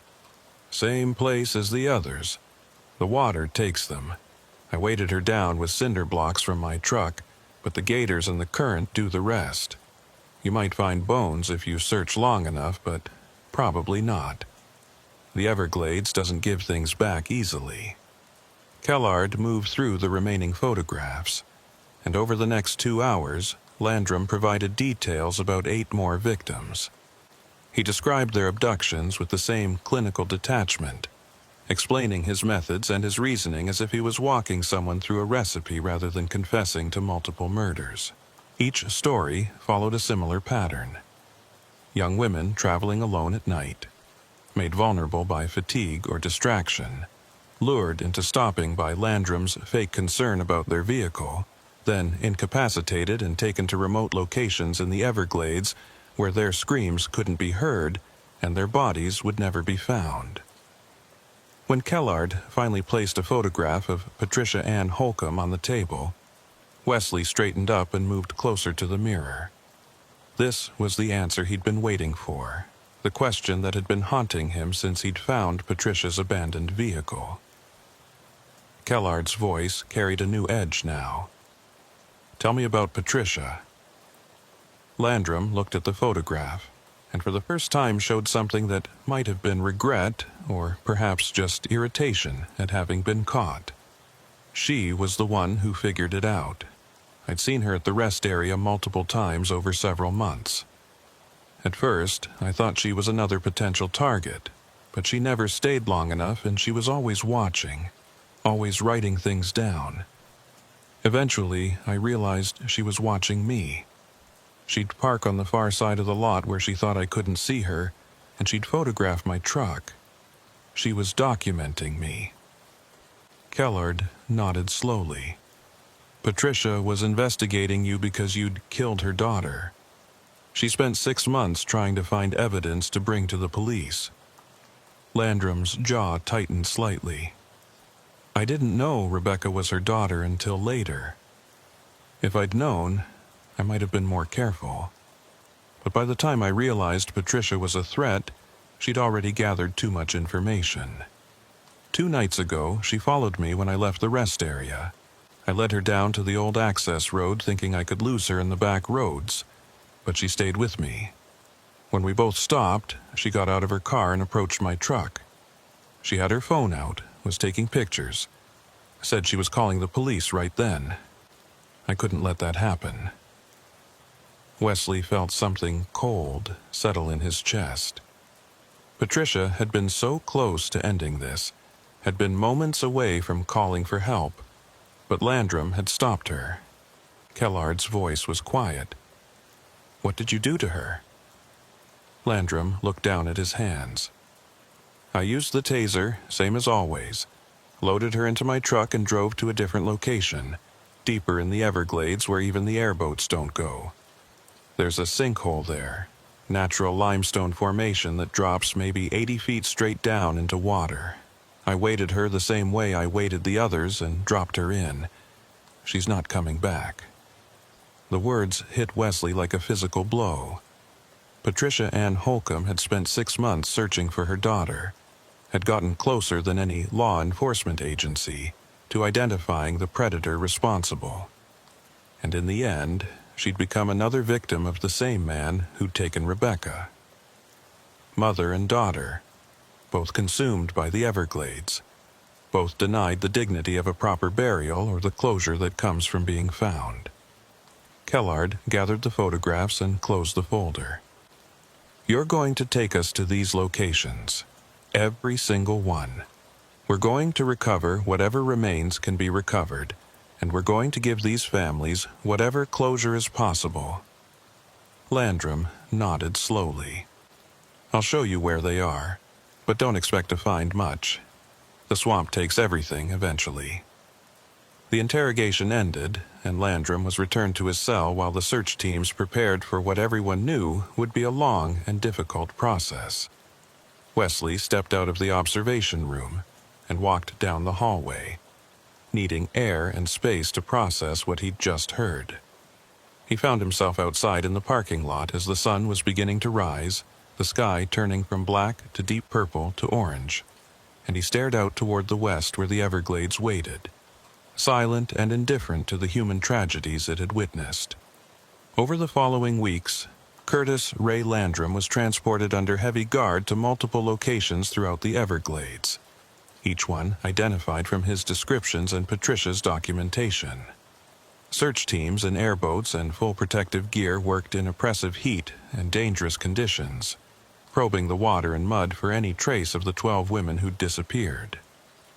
They found fragments, bone fragments that had survived the scavengers and the decay, personal items that had been weighted down along with the bodies, enough physical evidence to confirm Landrum's confessions and provide some measure of proof for the families. At the sinkhole where Landrum claimed to have disposed of Patricia Holcomb, a specialized dive team went down into the dark water and found remains at the bottom, weighted with cinder blocks just as Landrum had described. The remains were recovered and identified through dental records as Patricia Ann Holcomb. Near the same location, searchers found additional remains that were identified as Rebecca Lynn Pritchard. Mother and daughter had ended up in the same watery grave, separated by months but united in death. Wesley attended both memorial services when the remains were released to the families. Eula Mae Pritchard sat in the front row at a small church in Naples, flanked by relatives who looked as hollowed out by grief as she did. She'd lost her granddaughter and her daughter to the same predator, and the weight of that loss was visible in every line of her face. When the service ended, Eula Mae approached Wesley in the parking lot, moving slowly as if each step required enormous effort. She looked up at him with eyes that had cried all their tears and had nothing left but emptiness. You tried to help her, Patricia, I mean. That night you stopped her. You tried to get her to stop searching. She told me about it when she called. Wesley's throat was tight. I should have done more. I should have recognized what she was doing and stopped her from going back out there. Eula Mae shook her head slowly. You couldn't have stopped her. Once Patricia knew what had happened to Rebecca, once she saw the pattern, nothing was going to keep her from searching. She spent 6 months driving that highway because she needed to know, needed to find her baby girl. And in the end, she did find her. They're together now. The words were meant to be comforting, but they just made Wesley feel worse. Patricia and Rebecca were together, but only because they'd both been murdered and thrown into the same sinkhole by a predator who'd been hunting along Alligator Alley for 2 years. Wesley had been patrolling that same stretch of highway the entire time, had driven past the rest area where Landrum had watched for victims countless times, had maybe even passed Landrum's truck without recognizing it as a threat. The weight of those missed opportunities and failed connections would stay with him long after this case was closed. Curtis Ray Landrum was charged with 12 counts of first-degree murder, multiple counts of kidnapping, and numerous other felonies. He pleaded guilty to avoid the death penalty, accepting instead 12 consecutive life sentences without the possibility of parole. At his sentencing hearing, he showed the same flat affect he'd displayed throughout the investigation, speaking only when the judge asked if he had anything to say to the families of his victims. "I can't explain why I did what I did in a way that would make sense to you. Something in me was broken, and I acted on it. I'm sorry for the pain I caused, but I know that's not enough." The families sat silently, and several people walked out rather than listen to his words. Wesley attended the hearing in full uniform, standing at the back of the courtroom and watching as Landrum was led away in shackles to begin serving his sentences.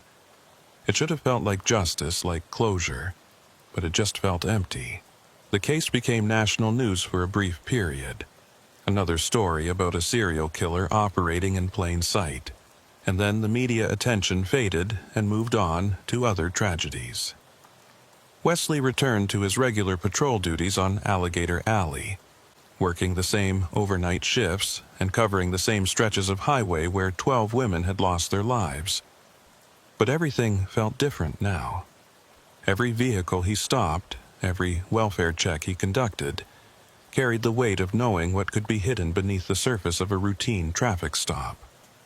He found himself being more thorough, asking more questions, pushing harder when something didn't feel right. Sergeant Vance noticed the change and pulled Wesley aside one evening before shift. "You're carrying this case with you. I can see it. What happened to those women and to Patricia Holcomb? That's not on you. You did everything you could with the information you had." Wesley wanted to believe that, but he kept replaying that first traffic stop with Patricia, kept thinking about the moment when she'd said she couldn't stop driving and he'd let her go. Maybe if he'd pushed harder, maybe if he'd taken her into protective custody for a psychiatric evaluation, she'd still be alive.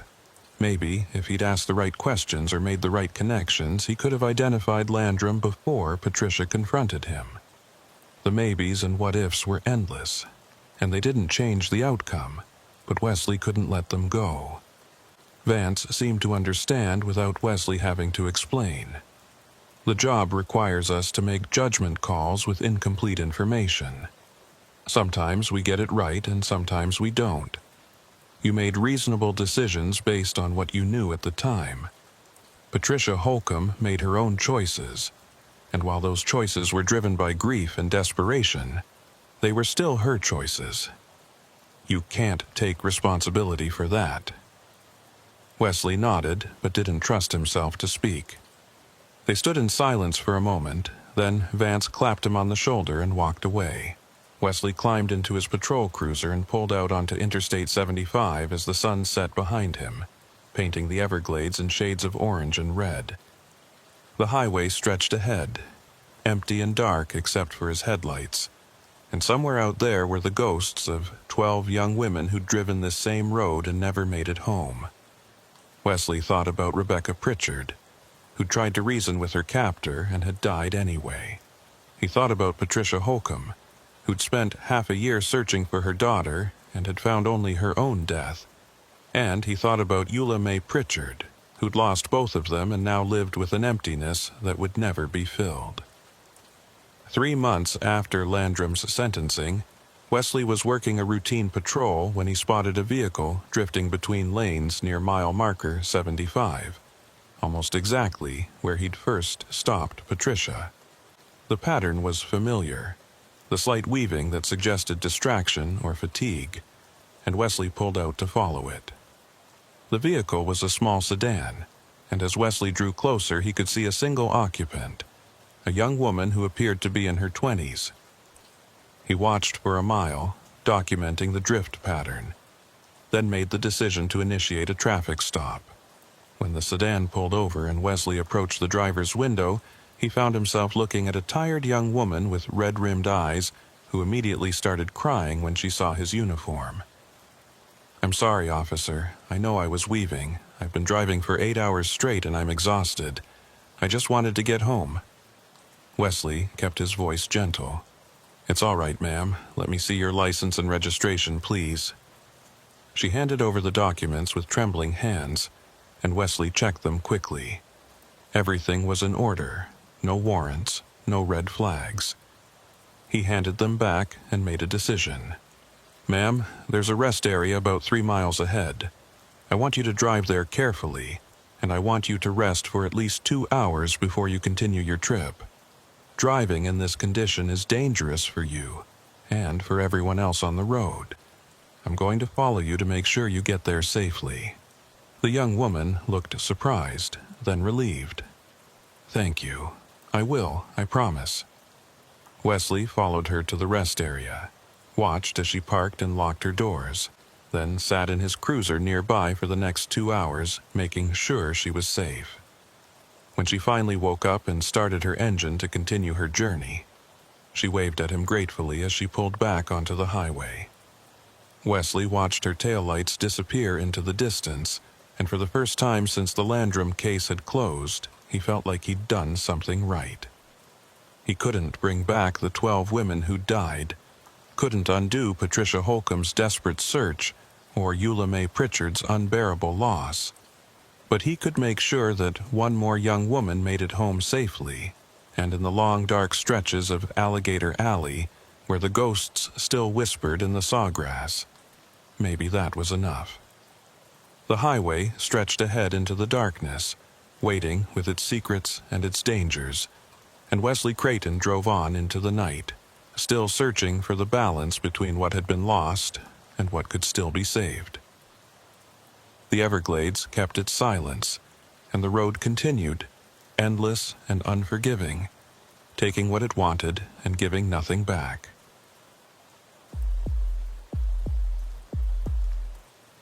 The thing about working the forest roads in Central Florida is that you never really know what you're going to find when you venture off the main highways.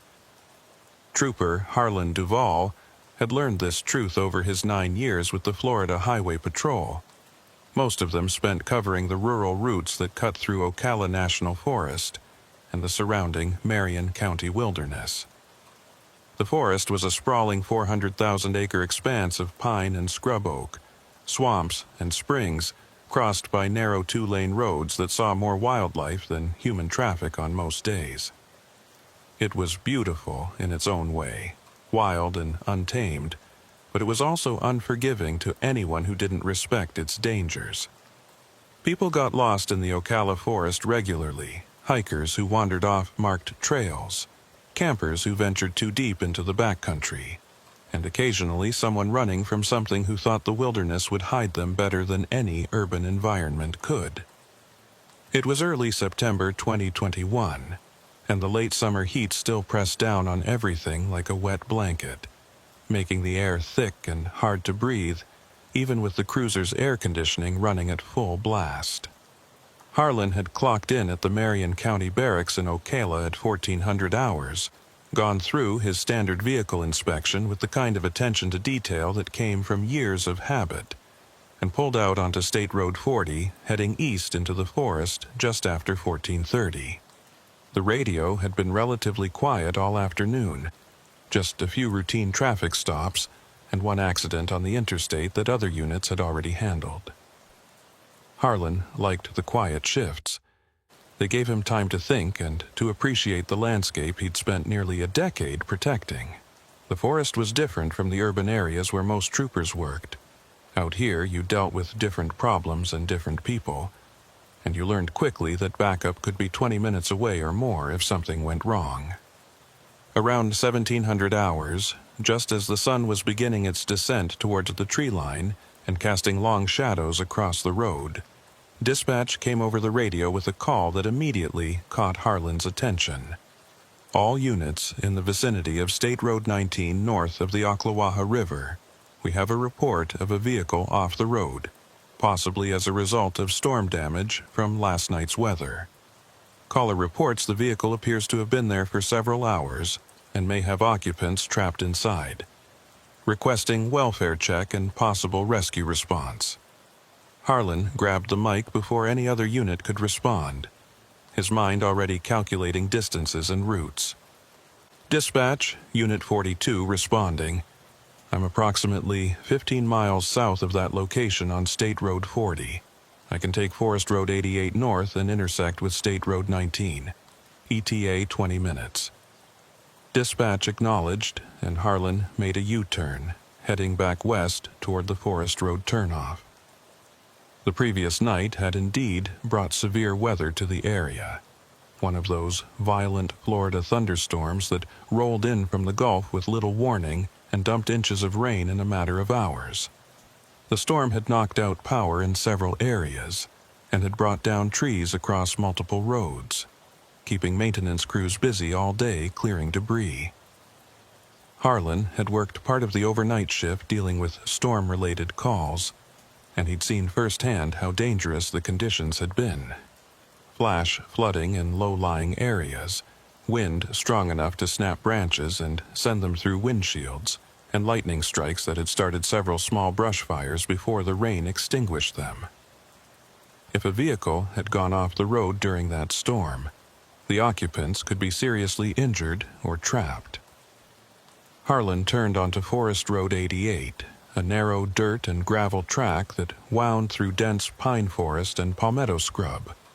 The road was rough, rutted from the previous night's rain, and Harlan had to slow his cruiser to navigate the worst sections. Overhead, the pine canopy filtered the late afternoon sunlight into a dim green twilight that made it feel later than it actually was. The forest was alive with sound, birds calling to each other, insects buzzing in the humid air, and somewhere in the distance the low grunt of a wild pig moving through the underbrush. Harlan kept his windows up despite the heat. Experience had taught him that the bugs would swarm into the vehicle given any opportunity, and he'd rather deal with the recycled air conditioning than spend his shift covered in mosquito bites. After about 12 minutes on Forest Road 88, Harlan reached the intersection with State Road 19, a slightly wider paved road that served as one of the main north-south routes through the forest. He turned north and began scanning the shoulders and tree line for any sign of the reported vehicle. State Road 19 was known for being dangerous during storms. The road followed the contours of the land and had several sections where water would pool and create hydroplaning hazards, and there were numerous places where the shoulder dropped off steeply into drainage ditches or ravines. Harlan had worked multiple accidents on this road over the years, most of them single-vehicle crashes where someone had taken a curve too fast or had lost control in wet conditions. About 3 miles north of the Forest Road 88 intersection, Harlan spotted it. Fresh tire tracks in the mud leading from the paved road across the shoulder and down a steep embankment into the tree line. Harlan pulled over and activated his overhead lights, then keyed the radio. Dispatch, Unit 42 on scene at State Road 19 approximately 3 miles north of Forest Road 88. I have visible tire tracks leading off the roadway into heavy vegetation. I'm going to investigate on foot. Dispatch acknowledged, and Harlan stepped out of his cruiser, immediately feeling the humidity wrap around him like a physical presence. He grabbed his heavy-duty flashlight even though there was still some daylight left, knowing that under the forest canopy it would be significantly darker, and began carefully making his way down the embankment following the tire tracks. The slope was steep and slick with mud, and Harlan had to grab onto branches and small trees to keep from sliding. The tire tracks were clear, deep gouges in the soft earth that showed where a vehicle had left the road at speed and plowed down through the undergrowth. About 30 feet down the slope, Harlan found the vehicle. It was a large commercial semi-truck, the cab tilted at a severe angle with the passenger side wedged against a massive pine tree. The trailer had jackknifed during the crash and was resting partially in a drainage ditch that was still flowing with runoff from the previous night's storm. The truck was dark green with faded lettering on the side that Harlan couldn't make out clearly through the mud and vegetation that covered it. Harlan approached cautiously, his hand instinctively checking that his service weapon was secure. The cab's windshield was shattered, spider-webbed with cracks but still mostly intact, and he could see movement inside. Someone was alive in there. Harlan called out, projecting his voice over the sound of rushing water and wind in the trees. "Florida Highway Patrol, can you hear me? I'm coming to help." There was a response, muffled and weak, but definitely human. Harlan moved closer to the driver's side door, which was the high side of the tilted cab, and tried the handle. It was jammed, either from the impact or from the way the frame had twisted. Harlan pulled harder, and the door finally gave way with a screech of metal, swinging open and revealing the interior. The driver was a man, probably in his 50s or 60s, with a weathered face and graying hair matted with blood from a cut on his forehead. He was conscious, but clearly disoriented, his eyes struggling to focus on Harlan. His right leg was pinned between the seat and the crumpled dashboard, and his left arm hung at an awkward angle that suggested it was broken. The cab smelled like diesel fuel and something else, something chemical that Harlan couldn't immediately identify. The driver tried to speak, his voice coming out as a hoarse whisper. "Stuck. Been here since last night. Thought no one was going to find me." Harlan assessed the situation quickly. The driver was trapped and injured, but conscious and breathing. The bigger concern was the smell of fuel and the unstable position of the truck. If the vehicle shifted, or if there was a spark, the whole thing could go up in flames. Harlan keyed his shoulder radio. "Dispatch, Unit 42. I have one victim trapped in the cab of a commercial semi. Male driver, conscious but with visible injuries including a head wound and what appears to be a broken arm. Left leg is pinned. I'm going to need fire rescue, EMS, and heavy extraction equipment. Be advised the vehicle is in an unstable position and there's a strong smell of diesel fuel. We need to move fast." Dispatch confirmed and began coordinating the response. Harlan turned his attention back to the driver, trying to keep him calm and assess the extent of his injuries. "Sir, I'm Trooper Harlan Duvall with the Highway Patrol. Help is on the way. Can you tell me your name?" The driver blinked slowly, trying to focus. "Roscoe? Roscoe Ledger. I drive for Bartow Freight out of Tampa." Harlan made a mental note of the name and company. "Roscoe, can you tell me what happened? How did you end up off the road?" Roscoe's breathing was labored, each word seeming to cost him effort. "Storm last night. Came out of nowhere. Rain so heavy I couldn't see the road. I slowed down, but then there was water across the pavement. Deep water. I hit it and lost control. Truck started sliding and I couldn't stop it. Went off the road and down the hill. Hit that tree and everything went black for a while." Harlan nodded. The story matched what he'd seen at dozens of storm-related accidents. "Have you been conscious this whole time? Since last night?" Roscoe shook his head weakly. "I come and go. Wake up, pass out, wake up again. My leg hurts real bad. Think it might be broke." Harlan shined his flashlight on Roscoe's pinned leg and saw that the man was probably right.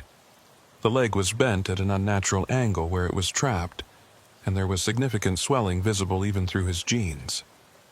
"We're going to get you out of here, Roscoe. The fire department is on the way with equipment to lift the dashboard and free your leg. Just try to stay still and stay calm." Roscoe's eyes drifted closed for a moment, then opened again. "My cargo. You need to check my cargo." Harlan frowned. "Your cargo?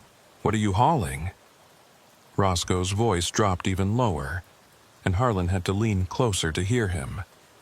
"Electronics. High-value electronics. Company load. Supposed to deliver to Jacksonville this morning. But something ain't right about it. I tried to tell dispatch before the storm hit, but I lost cell service." Harlan felt a prickle of concern. "What do you mean, something isn't right about it?" Roscoe's breathing was getting more labored, and Harlan could see him struggling to stay focused.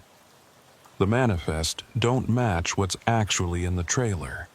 I checked when I loaded up in Tampa. They told me not to look, said it was above my pay grade, but I looked anyway. Whatever's back there, it ain't just electronics. Before Harlan could ask more questions, Roscoe's eyes rolled back and he lost consciousness. Harlan checked his pulse. It was present but weak, and his breathing had become shallow.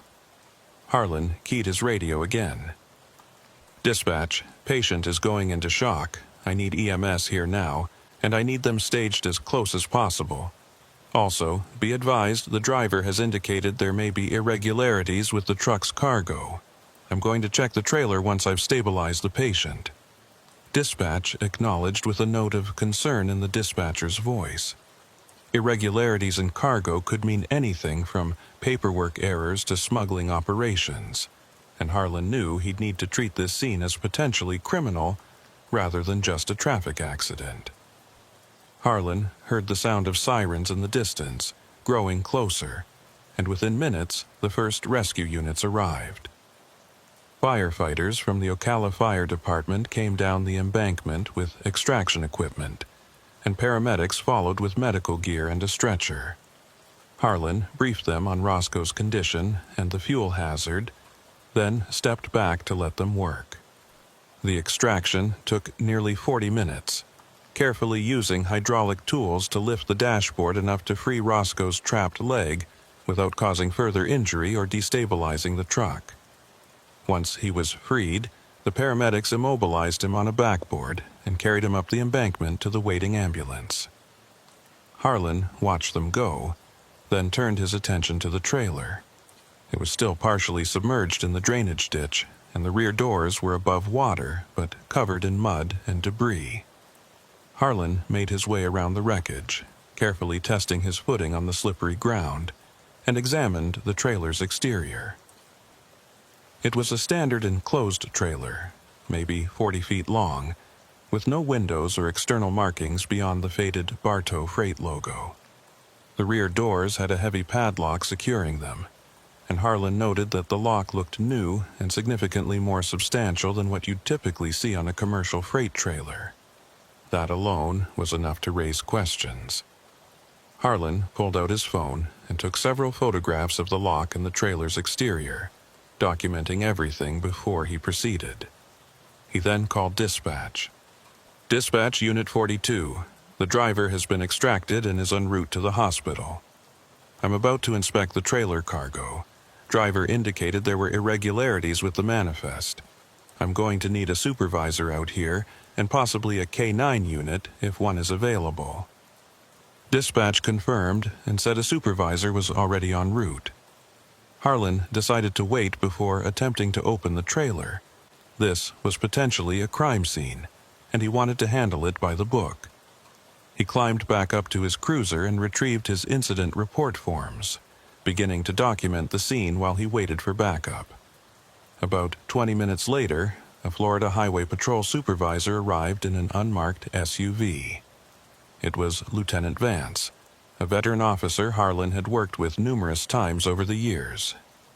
Vance was in his 50s with a no-nonsense demeanor and decades of experience dealing with everything from routine traffic enforcement to major criminal investigations. He made his way down the embankment with the careful steps of someone who'd been in the field long enough to know when to take his time, and joined Harlan beside the trailer. "What have we got, Duval?" Harlan walked him through the situation from the initial crash report to Roscoe Ledger's statements about irregularities in the cargo. Vance listened without interrupting, his eyes scanning the trailer and taking in the details. When Harlan finished, Vance pulled out a pair of bolt cutters from his equipment bag.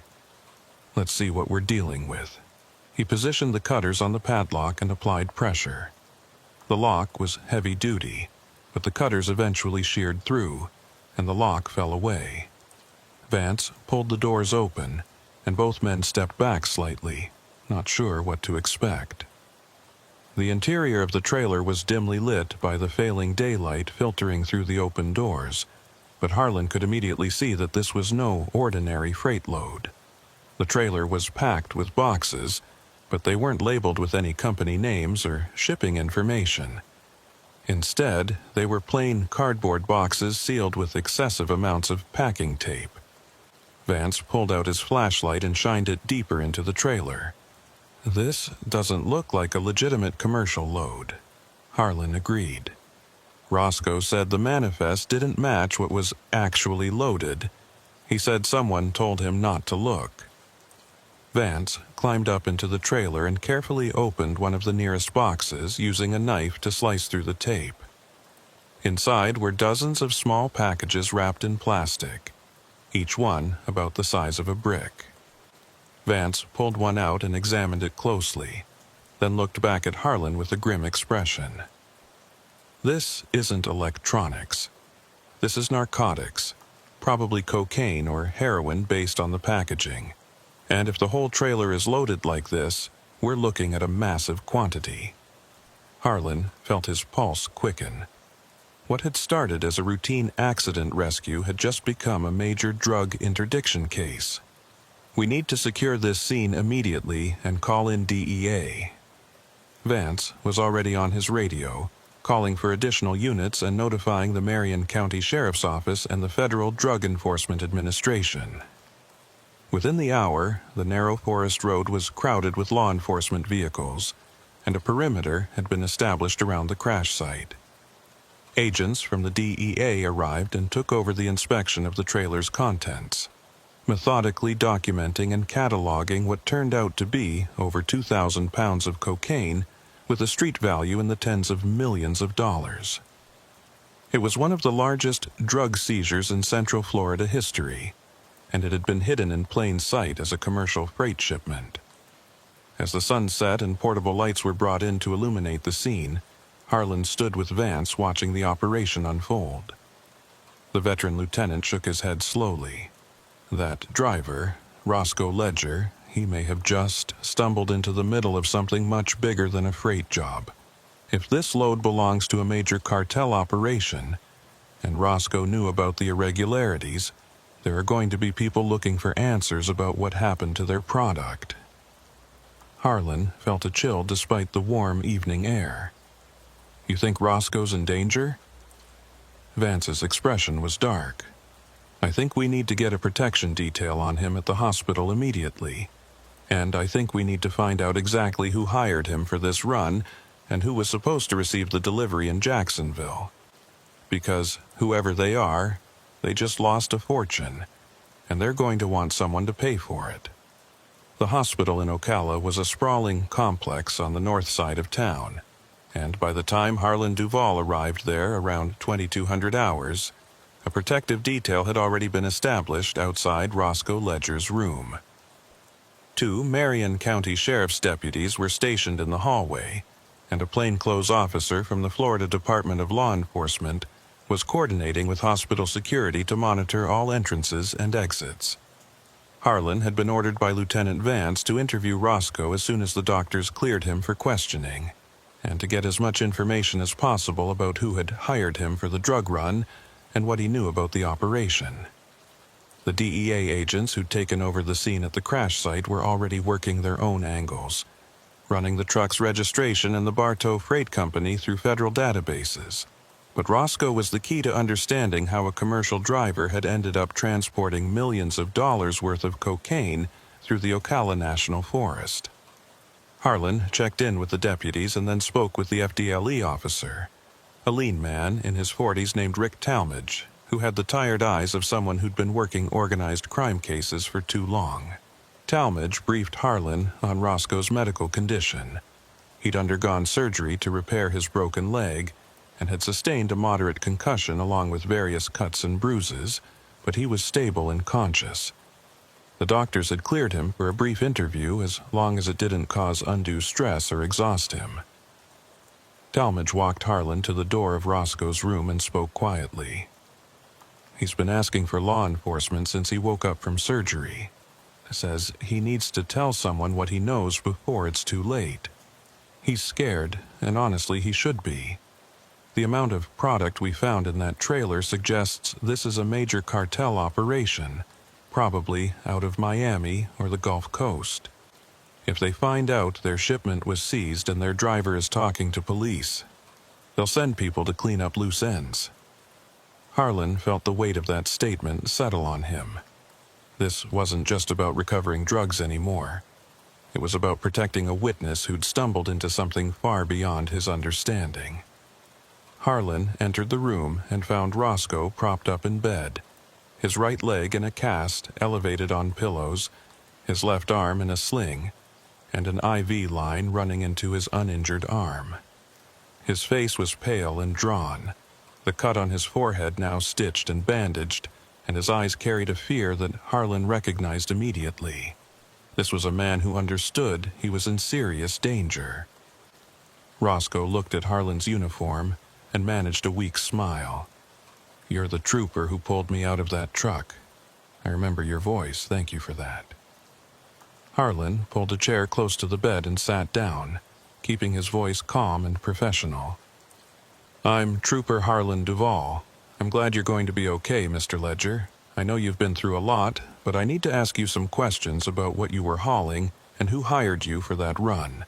Whatever you can tell us will help keep you safe and help us shut down whoever's behind this operation." Roscoe nodded slowly, wincing as the movement caused pain somewhere in his battered body. "I'll tell you everything I know, but you gotta understand, I didn't know what I was getting into. I thought it was a legitimate freight job. I've been driving trucks for 30 years, never had so much as a speeding ticket. I'm not a criminal." Harlan pulled out his notepad. "I believe you. Start from the beginning. How did you get hired for this particular job?" Roscoe took a breath and began talking, his voice strained but steady. "About 2 weeks ago, I got a call from a dispatcher I'd never worked with before. Said his name was Dale Kirby, and he worked for Bartow Freight, which is a company I'd done a couple of legitimate runs for in the past. Nothing unusual about that. Freight companies use different dispatchers all the time. Kirby said they had a high-priority load that needed to go from Tampa to Jacksonville. Electronics and computer equipment for a tech company. Said it paid double the normal rate because it was time-sensitive and they needed someone reliable. I jumped at it because the money was good and I needed the work." Harlan made notes as Roscoe talked. "Did you meet this Dale Kirby in person, or was everything done over the phone?"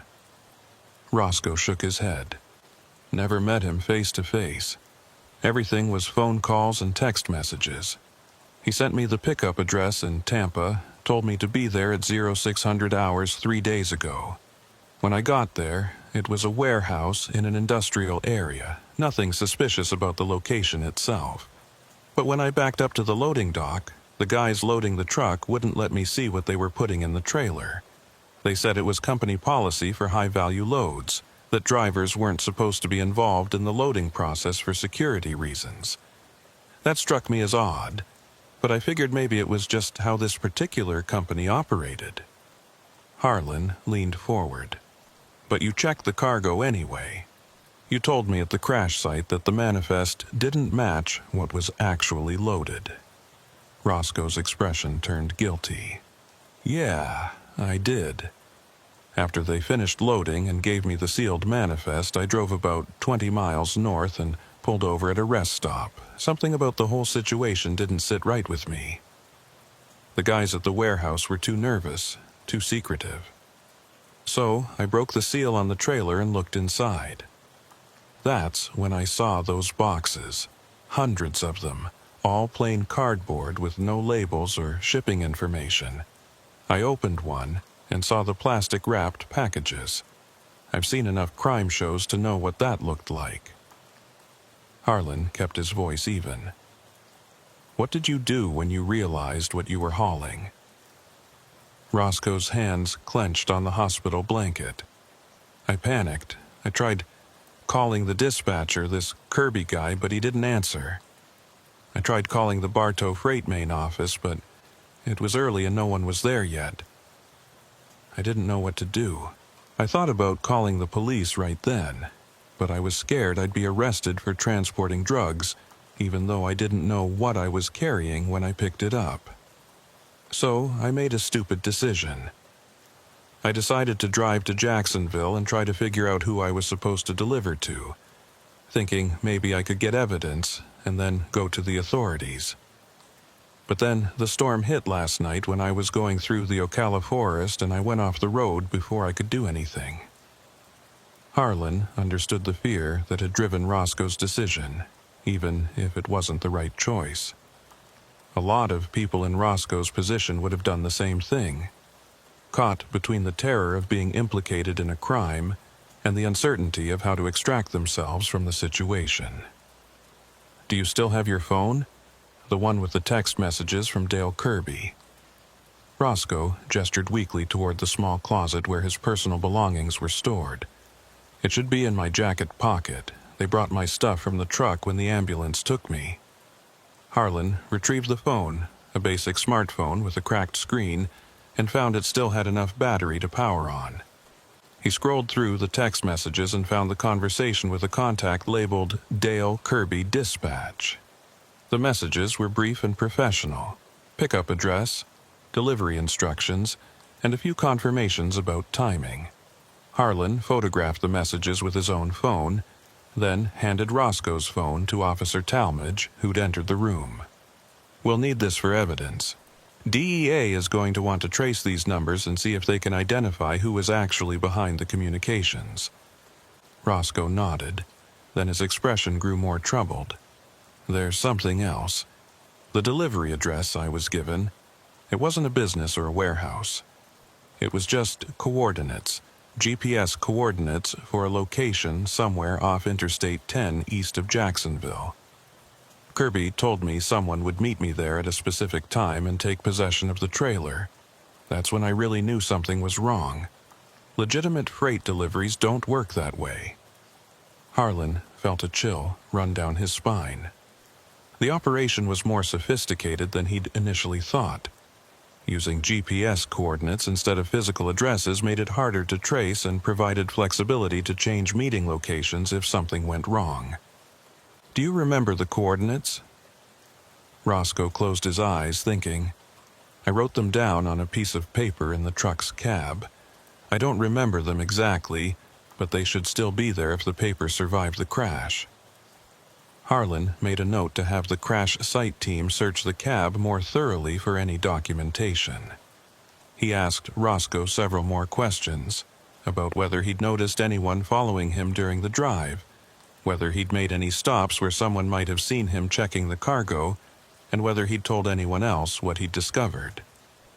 Roscoe answered each question as thoroughly as his exhausted state would allow, but it became clear that he'd been operating alone and hadn't shared his concerns with anyone until after the crash. That was probably what had kept him alive so far. If the people behind the drug shipment thought Roscoe was just an unwitting driver who'd been in an accident, they might not see him as an immediate threat. But once they learned the cargo had been seized and Roscoe was talking to law enforcement, that calculus would change dramatically. After about 30 minutes, a nurse came in and informed Harlan that Roscoe needed to rest. Harlan thanked Roscoe for his cooperation and assured him that the protection detail would remain in place. As he left the room, Talmadge pulled him aside in the hallway.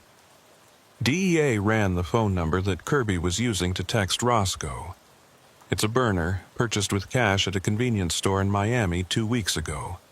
They're pulling surveillance footage from the store, but it's probably going to be a dead end. These operations are too smart to leave that kind of trail. The Bartow Freight Company is a different story, though. It's a legitimate business, been operating out of Tampa for 15 years. The owner had no knowledge of this shipment and says he's never heard of anyone named Dale Kirby working as a dispatcher. Someone used the company's name and reputation to give the operation a veneer of legitimacy. Harlan processed the information. So whoever set this up knew enough about the freight industry to make it look convincing to a driver like Roscoe. Talmadge nodded. Exactly, and they were counting on Roscoe not asking too many questions. Most drivers just pick up and deliver. They don't inspect cargo unless there's an obvious problem. Roscoe's decision to check the trailer probably saved his life in a way, because now he's a witness who can help us build a case. But it also puts him in serious danger. Harlan looked back at the closed door of Roscoe's hospital room. How long can we keep him protected? He can't stay in the hospital forever, and once he's released, he's going to be vulnerable. Talmadge's expression was grim. DEA is working on getting him into witness protection, but that takes time and paperwork. In the meantime, we keep him here under guard and hope that whoever's behind this doesn't move faster than we can. The two men stood in silence for a moment, both understanding the precarious situation. Then Talmadge's phone rang, and he answered it with a terse greeting. Harlan watched as Talmadge's expression shifted from neutral to concerned. When he ended the call, he looked at Harlan with urgent eyes. That was the DEA agent coordinating the crash site investigation. They just found something in the woods about 100 yards from where the truck went off the road.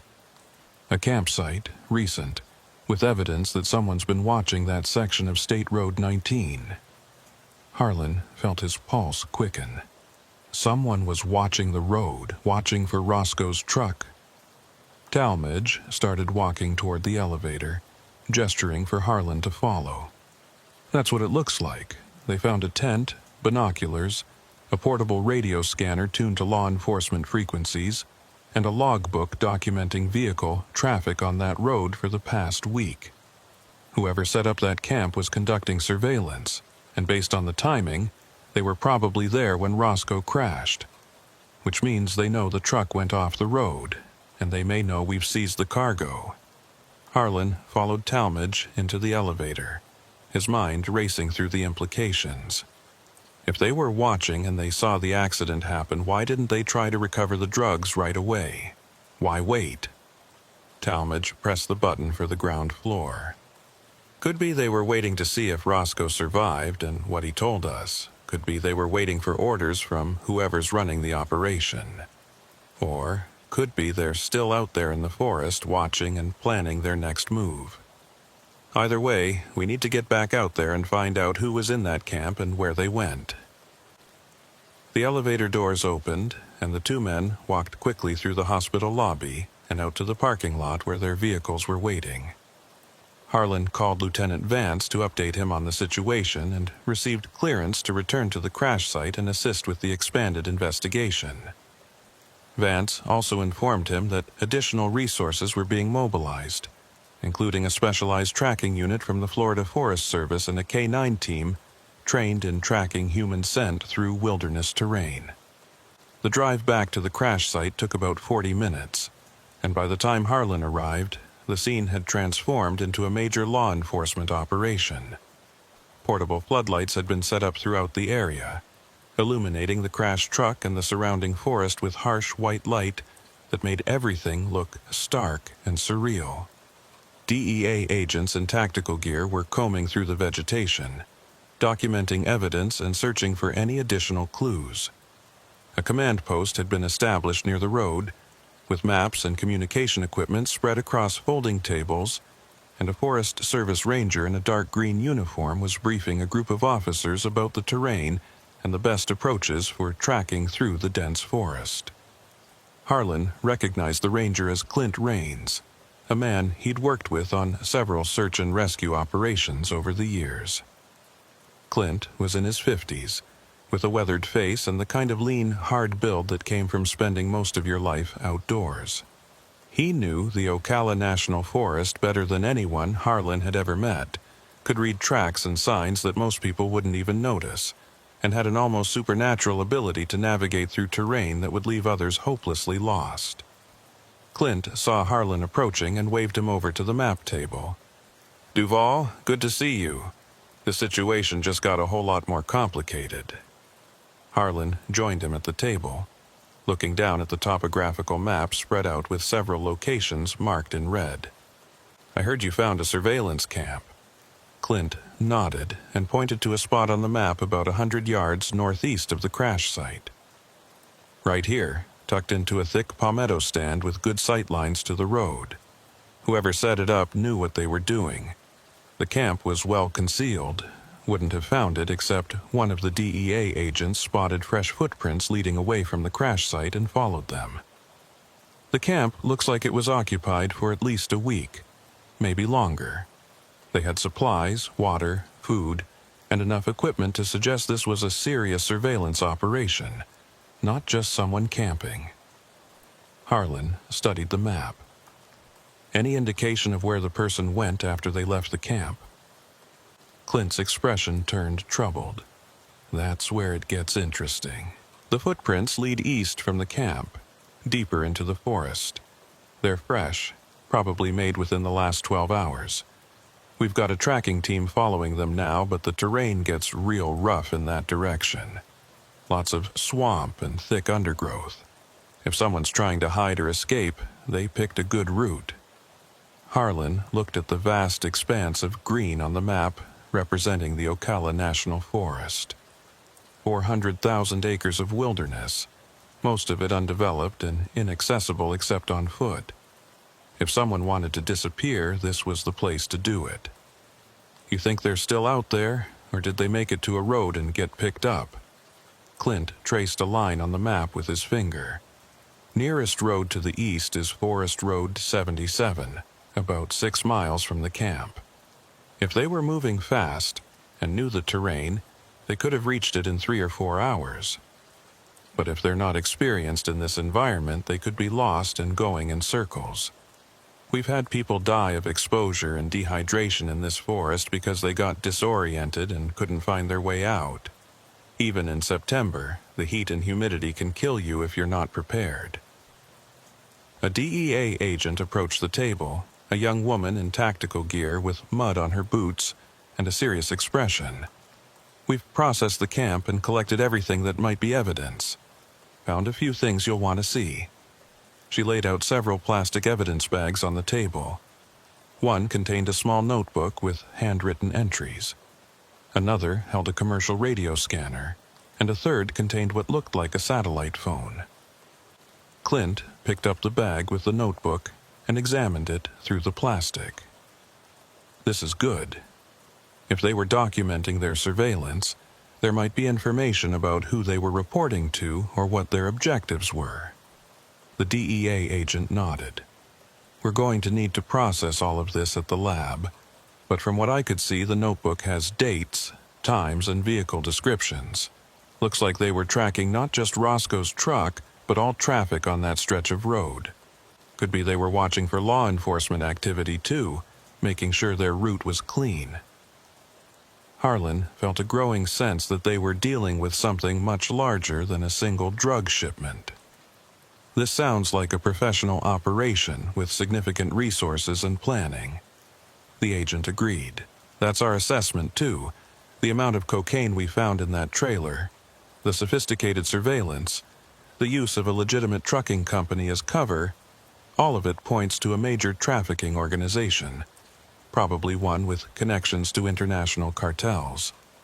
We're coordinating with our offices in Miami and along the Gulf Coast to see if this matches any ongoing investigations.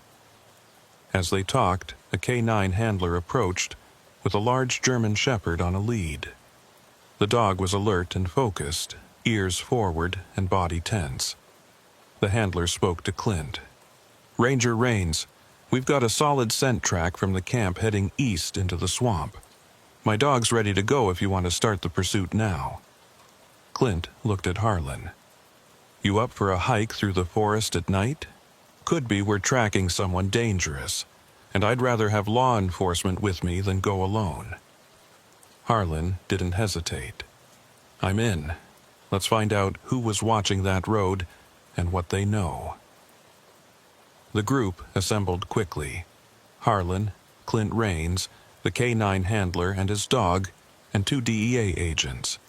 They equipped themselves with night vision gear, GPS units, and enough water and supplies for several hours in the field. Lieutenant Vance arrived just as they were preparing to move out and pulled Harlan aside. "Duval, you're not required to go on this tracking operation. We've got specialized units that can handle it." Harlan shook his head. "With respect, sir, I know this forest almost as well as Ranger Rains does. and I've been on this case from the beginning. I want to see it through." Vance studied him for a moment, then nodded. "All right. But you stay in constant radio contact. If the situation becomes dangerous, you pull back and wait for tactical support. Understood?" Harlan confirmed, then joined the tracking team as they moved into the forest, following the K9 as it picked up the scent trail and began leading them east into the darkness. The forest at night was a different world from what Harlan was used to patrolling during daylight hours. The sounds were amplified, every snap of a branch or rustle of leaves making him turn and scan with his flashlight. The humidity seemed even more oppressive without the sun to evaporate the moisture, and within minutes Harlan's uniform was soaked with sweat. The K9 moved with purpose, nose to the ground and occasionally lifting its head to test the air. The handler kept up a steady commentary, interpreting the dog's body language and explaining what they were tracking. "Scent is strong and fresh. Single person, male, based on the stride length we're seeing in the tracks. He's moving fast but not running. Suggests he knows where he's going or at least has a destination in mind." They pushed through palmetto scrub and around stands of pine, the ground alternating between dry sandy soil and muddy patches where water collected. After about 2 miles, the terrain began to change, becoming wetter and more swamp-like. The K9 slowed, working more carefully now as the scent became dispersed by standing water. Clint Rains, who'd been navigating using a handheld GPS unit, stopped and consulted his map. "We're entering one of the low-lying areas that floods regularly. If our guy went into this water, the scent trail is going to be much harder to follow. The dog can still track him, but it'll be slower." The K9 handler let his dog work the edge of the water, and after a few minutes the dog indicated a direction, pulling toward the north. They followed, wading through ankle-deep water that was warm and dark, alive with the movement of things they couldn't see. Harlan kept his hand near his service weapon, hyper-aware that they were tracking someone who might be armed and desperate. After another mile of difficult terrain, the forest opened up slightly and they found themselves at the edge of a small clearing. The K9 stopped and alerted, its body going rigid and a low growl rumbling in its chest. The K9 handler immediately pulled his dog back and signaled for the team to stop. Everyone froze, weapons drawn, eyes scanning the clearing ahead through the darkness and the filtered moonlight that barely penetrated the forest canopy. Harlan Duvall felt his heart hammering in his chest as he moved his flashlight beam slowly across the open space, looking for any sign of movement or threat. The clearing was maybe 30 yards across, surrounded by thick vegetation and palmetto stands that could hide someone easily. In the center of the clearing was what looked like an old hunting camp, a ramshackle wooden structure with a sagging roof and walls made of weathered planks. There was no light visible from inside, no smoke from a chimney or fire pit, but the K9's alert made it clear that their target had come through this area recently and might still be nearby. Clint Rains moved up beside Harlan and spoke in a whisper barely audible over the night sounds of the forest. "That's the old Parsons camp. Been abandoned for maybe 20 years. Used to be a hunting cabin back when this area was less regulated. Most people don't even know it's here anymore." Harlan kept his voice equally low. "Is there any other way out of this clearing besides the way we came in?" Clint nodded and pointed to the far side of the clearing. "There's an old trail that leads north toward Forest Road 77, about 4 miles from here. If someone knows about it, they could use it to reach the road and get picked up, but the trail's overgrown and hard to follow in daylight. Nearly impossible at night unless you've got GPS or really know the terrain." One of the DEA agents, a man named Ferris, who'd been quiet during most of the hike, moved forward and addressed the group in a low voice. "We need to approach this tactically. If there's someone in that cabin, they may be armed, and they definitely know we're coming if that dog gave any audible alert. I suggest we establish a perimeter first. Make sure no one can slip out the back, then call out and see if we get a response. If there's no response, we clear the structure room by room." The plan was sound, and everyone agreed. They spread out around the clearing, moving slowly and using the vegetation for cover. Harlan positioned himself on the west side with a clear view of the cabin's front entrance, such as it was. The door appeared to be hanging crooked on broken hinges, and several of the windows were either missing their glass entirely or had boards nailed across them. Once everyone was in position, Agent Ferris called out, his voice carrying across the clearing with authority. "This is the Drug Enforcement Administration and Florida Highway Patrol. If anyone is in that structure, come out with your hands visible. We have the area surrounded. Do not make this situation worse by resisting."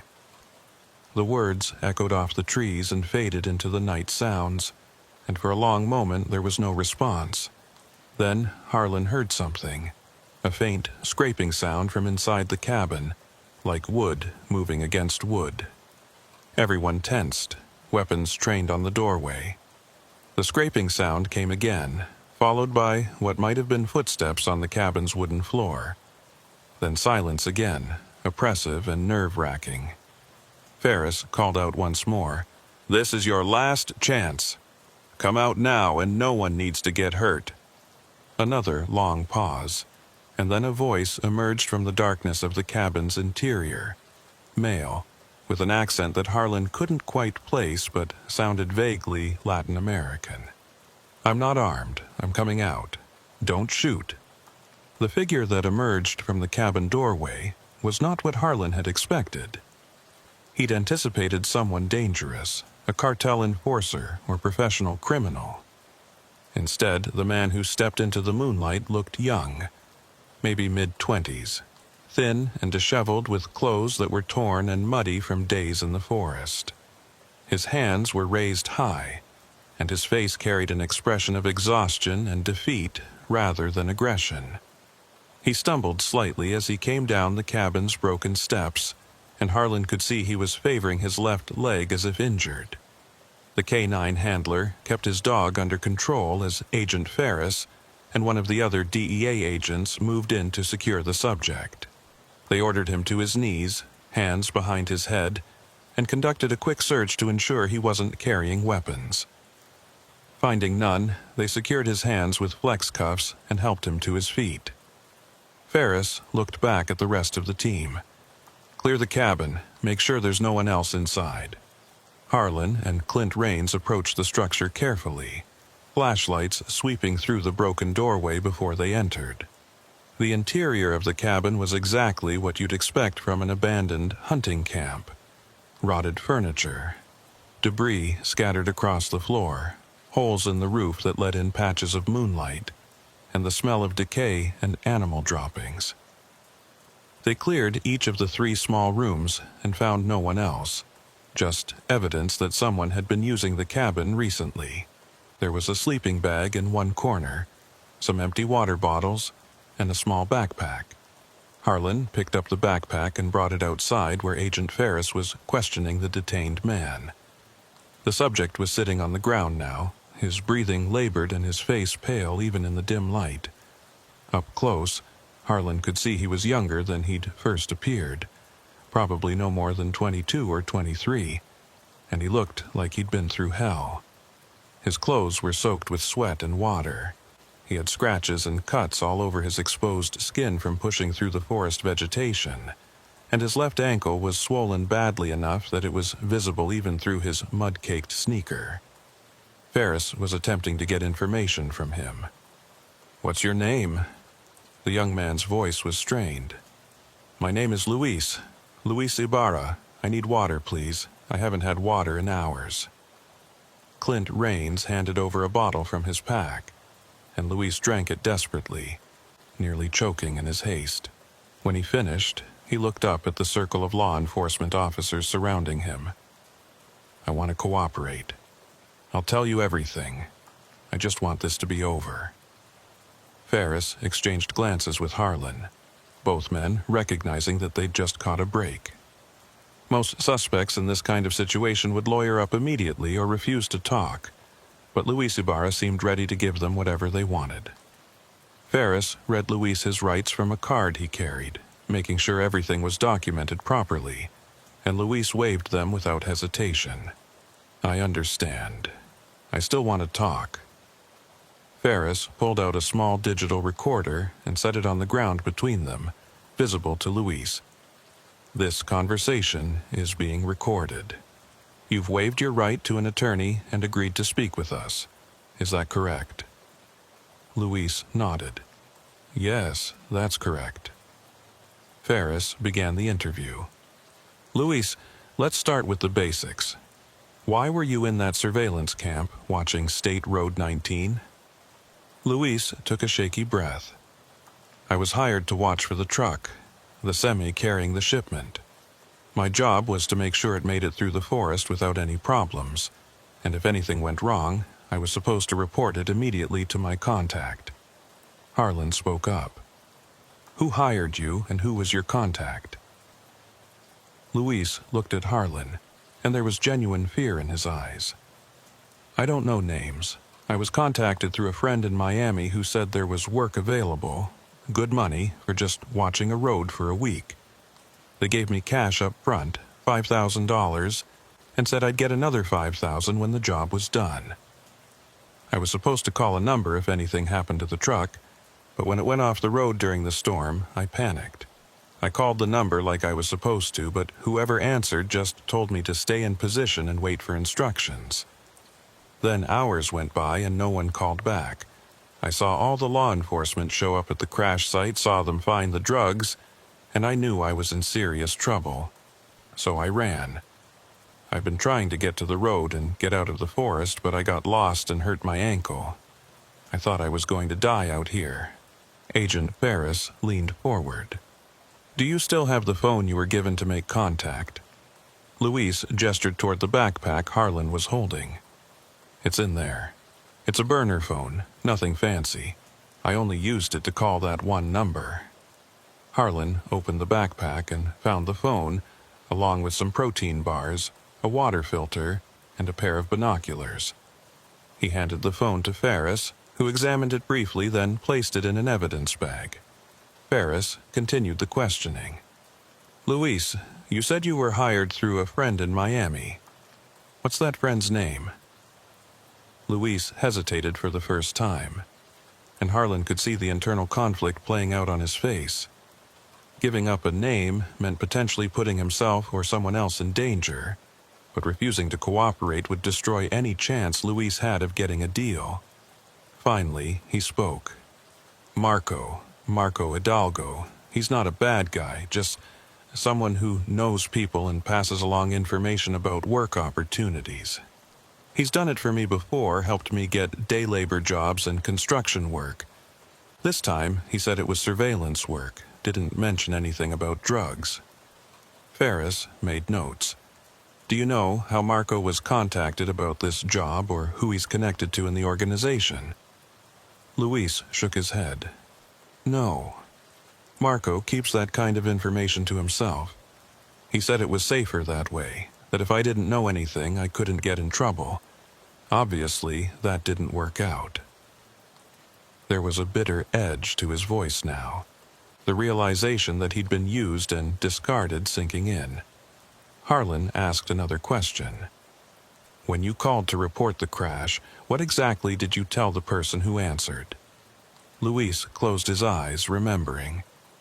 "I told them the truck went off the road during the storm, that it crashed down an embankment and the driver was trapped. I told them I could see emergency vehicles responding, and that it was going to be a major scene. The person on the other end didn't say much, just told me to stay hidden and wait for further instructions. That was around 0800 this morning. I never heard from them again." Agent Ferris looked at the other DEA agent who'd been listening silently. They cut him loose.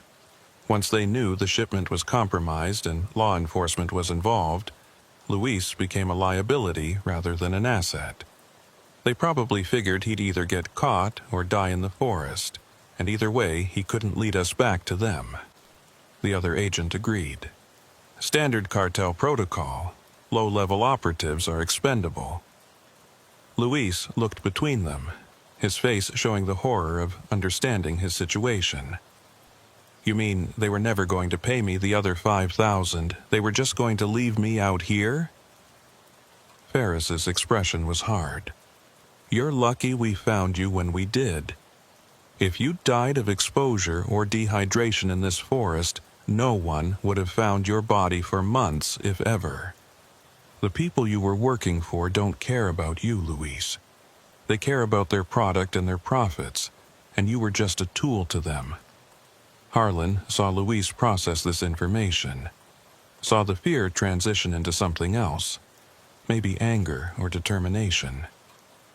Luis straightened up as much as his injured ankle would allow. Then I'll help you.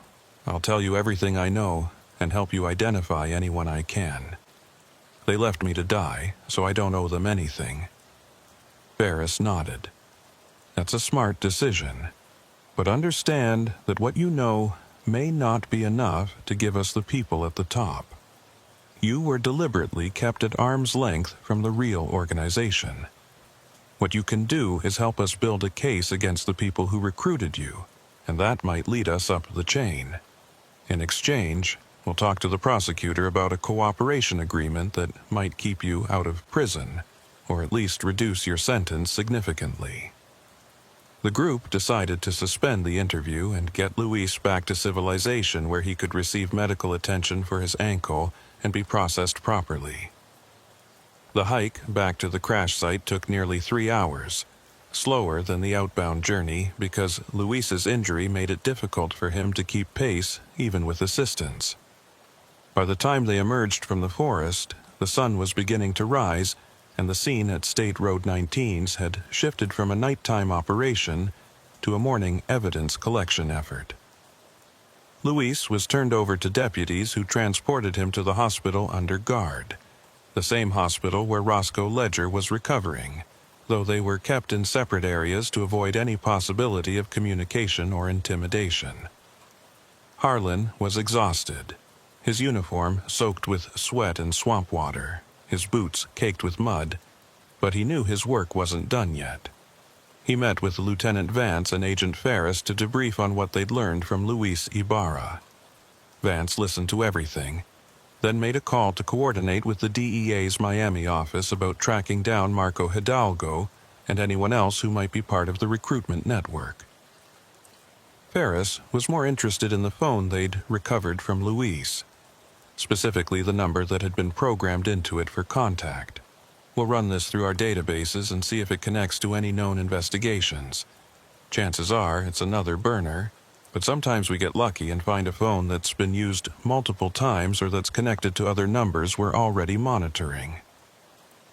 Over the next several hours, the investigation expanded rapidly as different pieces of evidence were analyzed and connections were made. The DEA's Miami office located Marco Hidalgo at an apartment in Little Havana and brought him in for questioning. Unlike Luis, Marco was experienced enough with the criminal justice system to immediately lawyer up and refuse to answer any questions. But his phone records and financial information painted a picture of someone who'd been involved in recruiting low-level operatives for various criminal enterprises over several years. The phone number Luis had been given to call was traced to a location in the Tampa area, but by the time agents arrived at that address, it was empty. The burner phone had been destroyed, and whoever had been using it had disappeared. The Bartow Freight Company continued to cooperate with the investigation, providing records showing that the shipment Roscoe had picked up was completely off their official books. Someone had impersonated their company to create a cover story, and the real Bartow Freight had no knowledge of the drug operation. The GPS coordinates that Roscoe had been given for the delivery were analyzed and found to correspond to a remote location near the Osceola National Forest, about 60 miles east of Jacksonville. Agents who checked that location found evidence of recent activity, tire tracks and disturbed ground suggesting vehicles had been there within the past few days. but whoever had been using the location as a drop point had abandoned it once the shipment failed to arrive. Harlan spent most of the next week coordinating with various agencies, providing statements, and following up on leads that emerged from the investigation. He visited Roscoe Ledger twice more at the hospital, finding the trucker in better physical condition but clearly traumatized by everything he'd been through. Roscoe had agreed to enter witness protection once he was medically cleared for discharge, understanding that staying in Florida would put him at risk of retaliation. "I just wanted to do my job and make a living," Roscoe told Harlan during their last conversation. "I never imagined something like this could happen. I keep thinking about what would have happened if I hadn't checked that cargo, if I just delivered it like I was supposed to. I'd be complicit in moving millions of dollars of drugs into communities where it would destroy lives. But now my life is destroyed instead. I have to leave everything behind, change my name, start over somewhere else." Harlan didn't have easy answers for him. "You did the right thing by checking the cargo and by cooperating with us. What happened to you isn't fair, but you're alive and you have a chance to start over. A lot of people in your situation don't get that chance." Roscoe nodded slowly. "I know, and I'm grateful to you for pulling me out of that truck. If you hadn't found me when you did, I'd have died in that wreck and no one would have known what happened." They shook hands, and Harlan left knowing he'd probably never see Roscoe Ledger again. The man would disappear into witness protection, would become someone else in some other part of the country, and the life he'd built over 30 years of truck driving would cease to exist. Luis Ibarra's situation was somewhat different.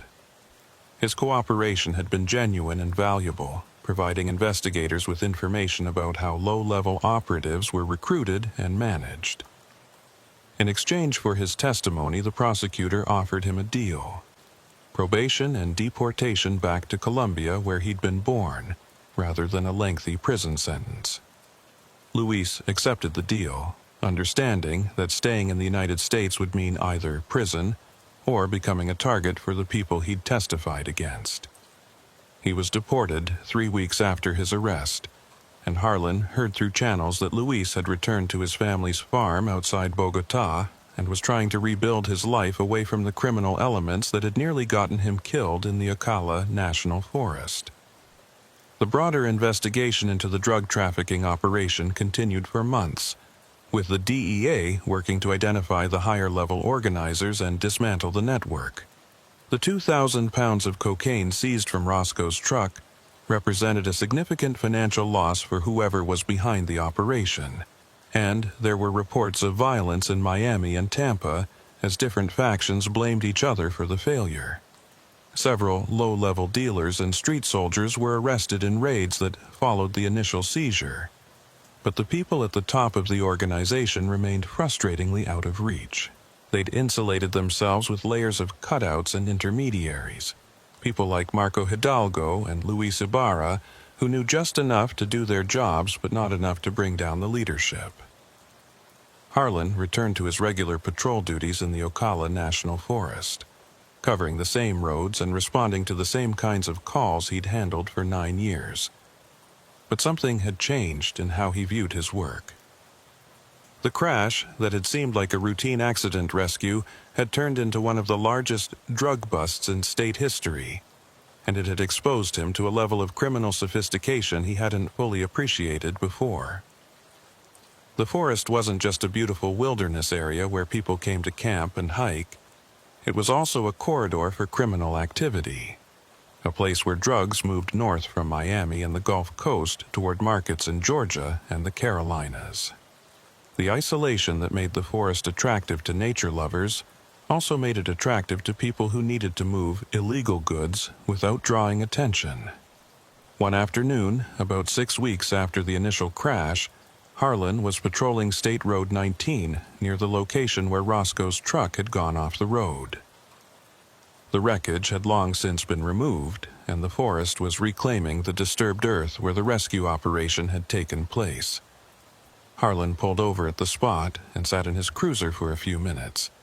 looking down the embankment and remembering the moment when he'd first seen the crashed truck and heard Roscoe's weak voice calling out. If he'd arrived even a few hours later, Roscoe might have died from his injuries or from exposure, and the drug shipment might have been recovered by the surveillance team before law enforcement ever knew it existed.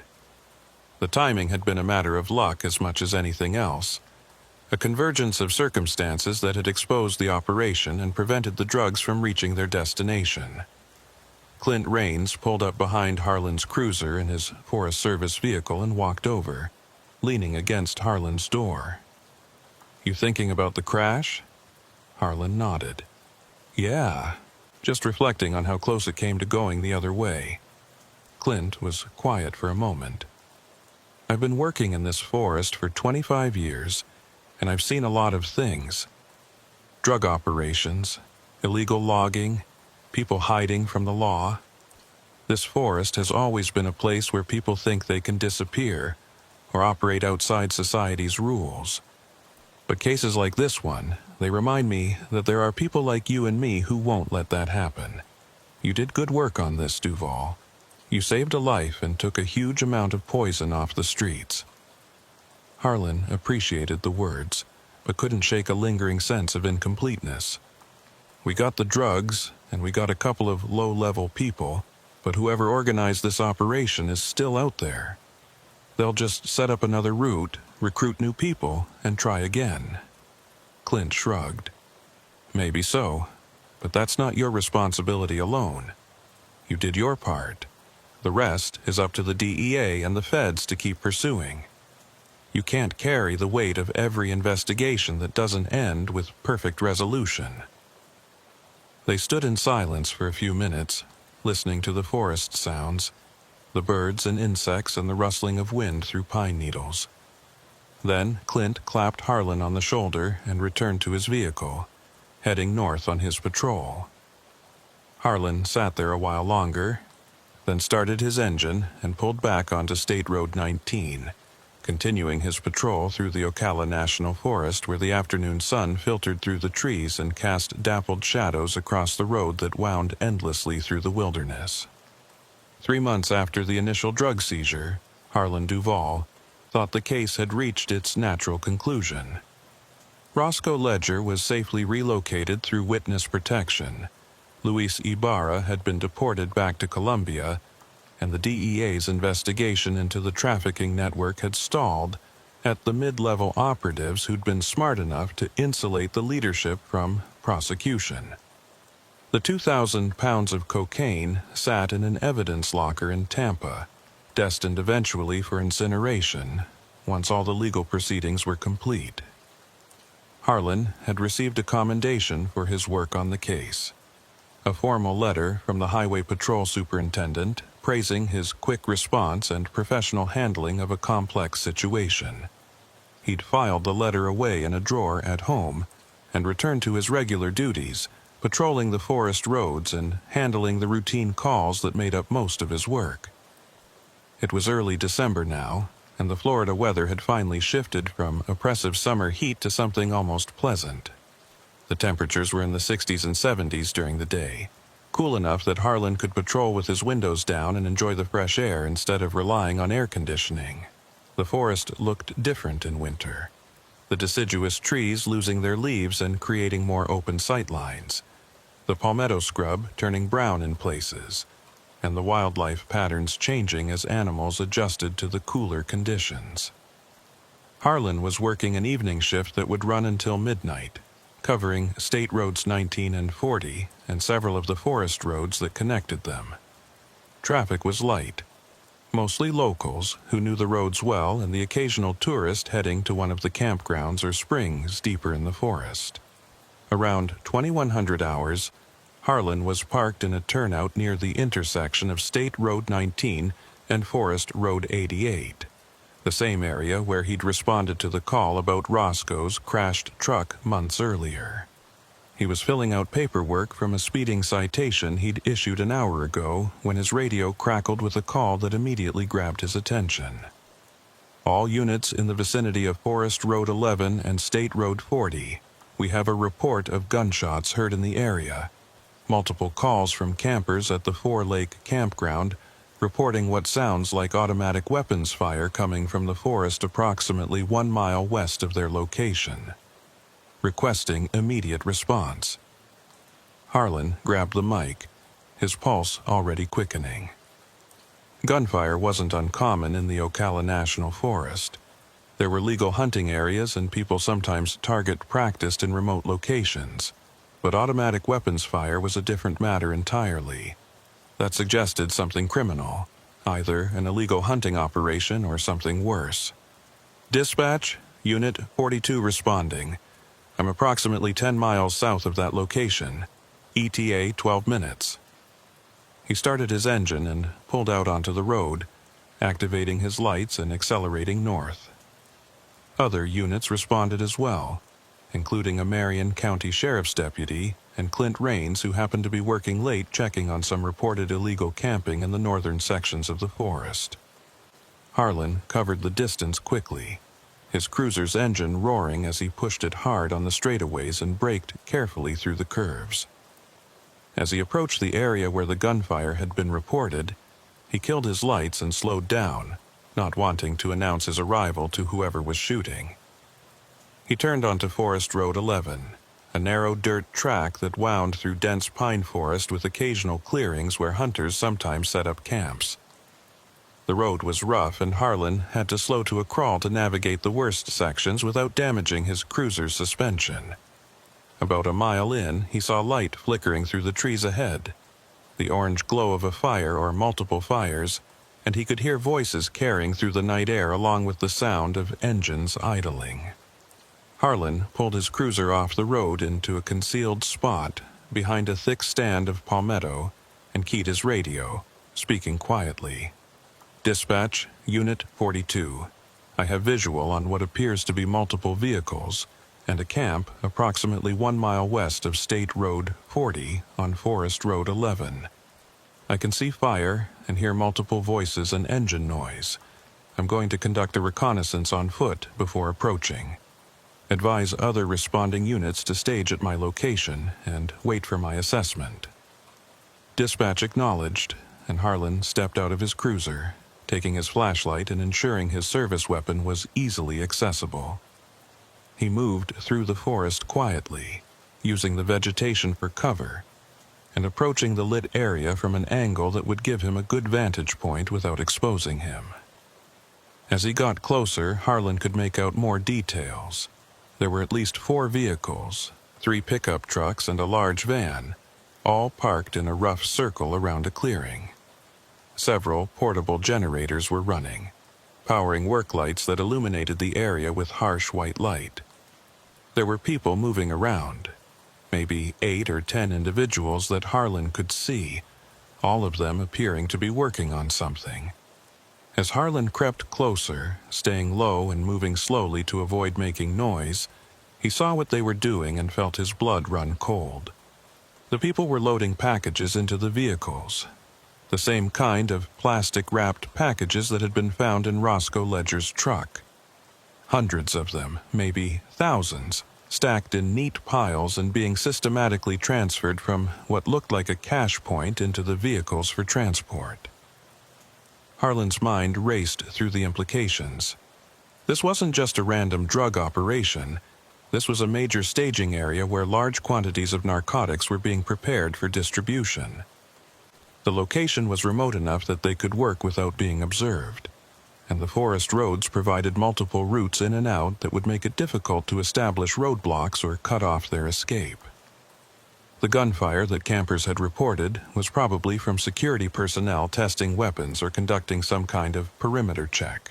This was a sophisticated operation with significant resources, and Harlan was watching it unfold alone, with backup still minutes away.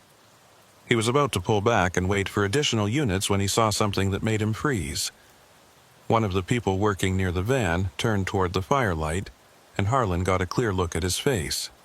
It was someone he recognized, though it took his mind a moment to place where he'd seen that face before. Then it hit him with the force of a physical blow. The man was Rick Talmadge. the FDLE officer who'd been part of the protective detail at the hospital when Roscoe Ledger was being interviewed. Harlan's mind struggled to process what he was seeing. Talmadge was law enforcement, had been working the drug case from the inside, had access to all the investigative information and evidence. If Talmadge was here working with the people loading drugs, that meant he was compromised, either on the cartel's payroll or somehow coerced into helping them. Harlan's hands were shaking as he pulled out his phone and took several photographs, trying to document what he was seeing while keeping his position concealed. The flash was off, but he was terrified that the screen's glow would give him away. He managed to capture images of Talmadge and several of the other individuals, along with the vehicles and the packages being loaded. As he was taking the last photo, one of the men near the perimeter turned in his direction, and Harlan saw him raise a rifle and peer toward the tree line where Harlan was hidden. Harlan remained absolutely still, barely breathing, praying that the shadows and vegetation were enough to conceal him. The man with the rifle called out something in Spanish, and several other people stopped what they were doing and looked toward the forest. Talmadge moved into view, and Harlan heard his voice clearly. "What is it?" The man with the rifle responded in accented English. "Thought I saw movement in the trees. Could be an animal." Talmadge walked toward the perimeter, stopping about 20 yards from where Harlan was hiding. "Check it out. We can't afford any surprises." The man with the rifle started moving toward the tree line, and Harlan knew his position was about to be compromised. He had seconds to make a decision. Stay hidden and hope the man didn't see him, or retreat and risk making noise that would definitely alert them to his presence. Neither option was good. Harlan made the call to retreat, moving as quietly as possible deeper into the forest, away from the clearing. He'd gone maybe 30 feet when he heard a shout behind him. "Hey, alguien aquí! There's someone here!" The forest erupted with activity, multiple voices yelling, flashlight beams sweeping through the trees, and the sound of people crashing through the underbrush toward his position. Harlan abandoned stealth and ran, using his knowledge of the terrain to navigate through the darkness, while the sounds of pursuit grew closer behind him. He keyed his shoulder radio as he ran, his voice urgent. "Dispatch, Unit 42. I've been spotted and am being pursued by multiple armed subjects. I need immediate backup at my location on Forest Road 11.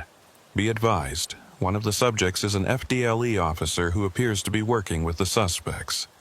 Treat this as an officer safety emergency."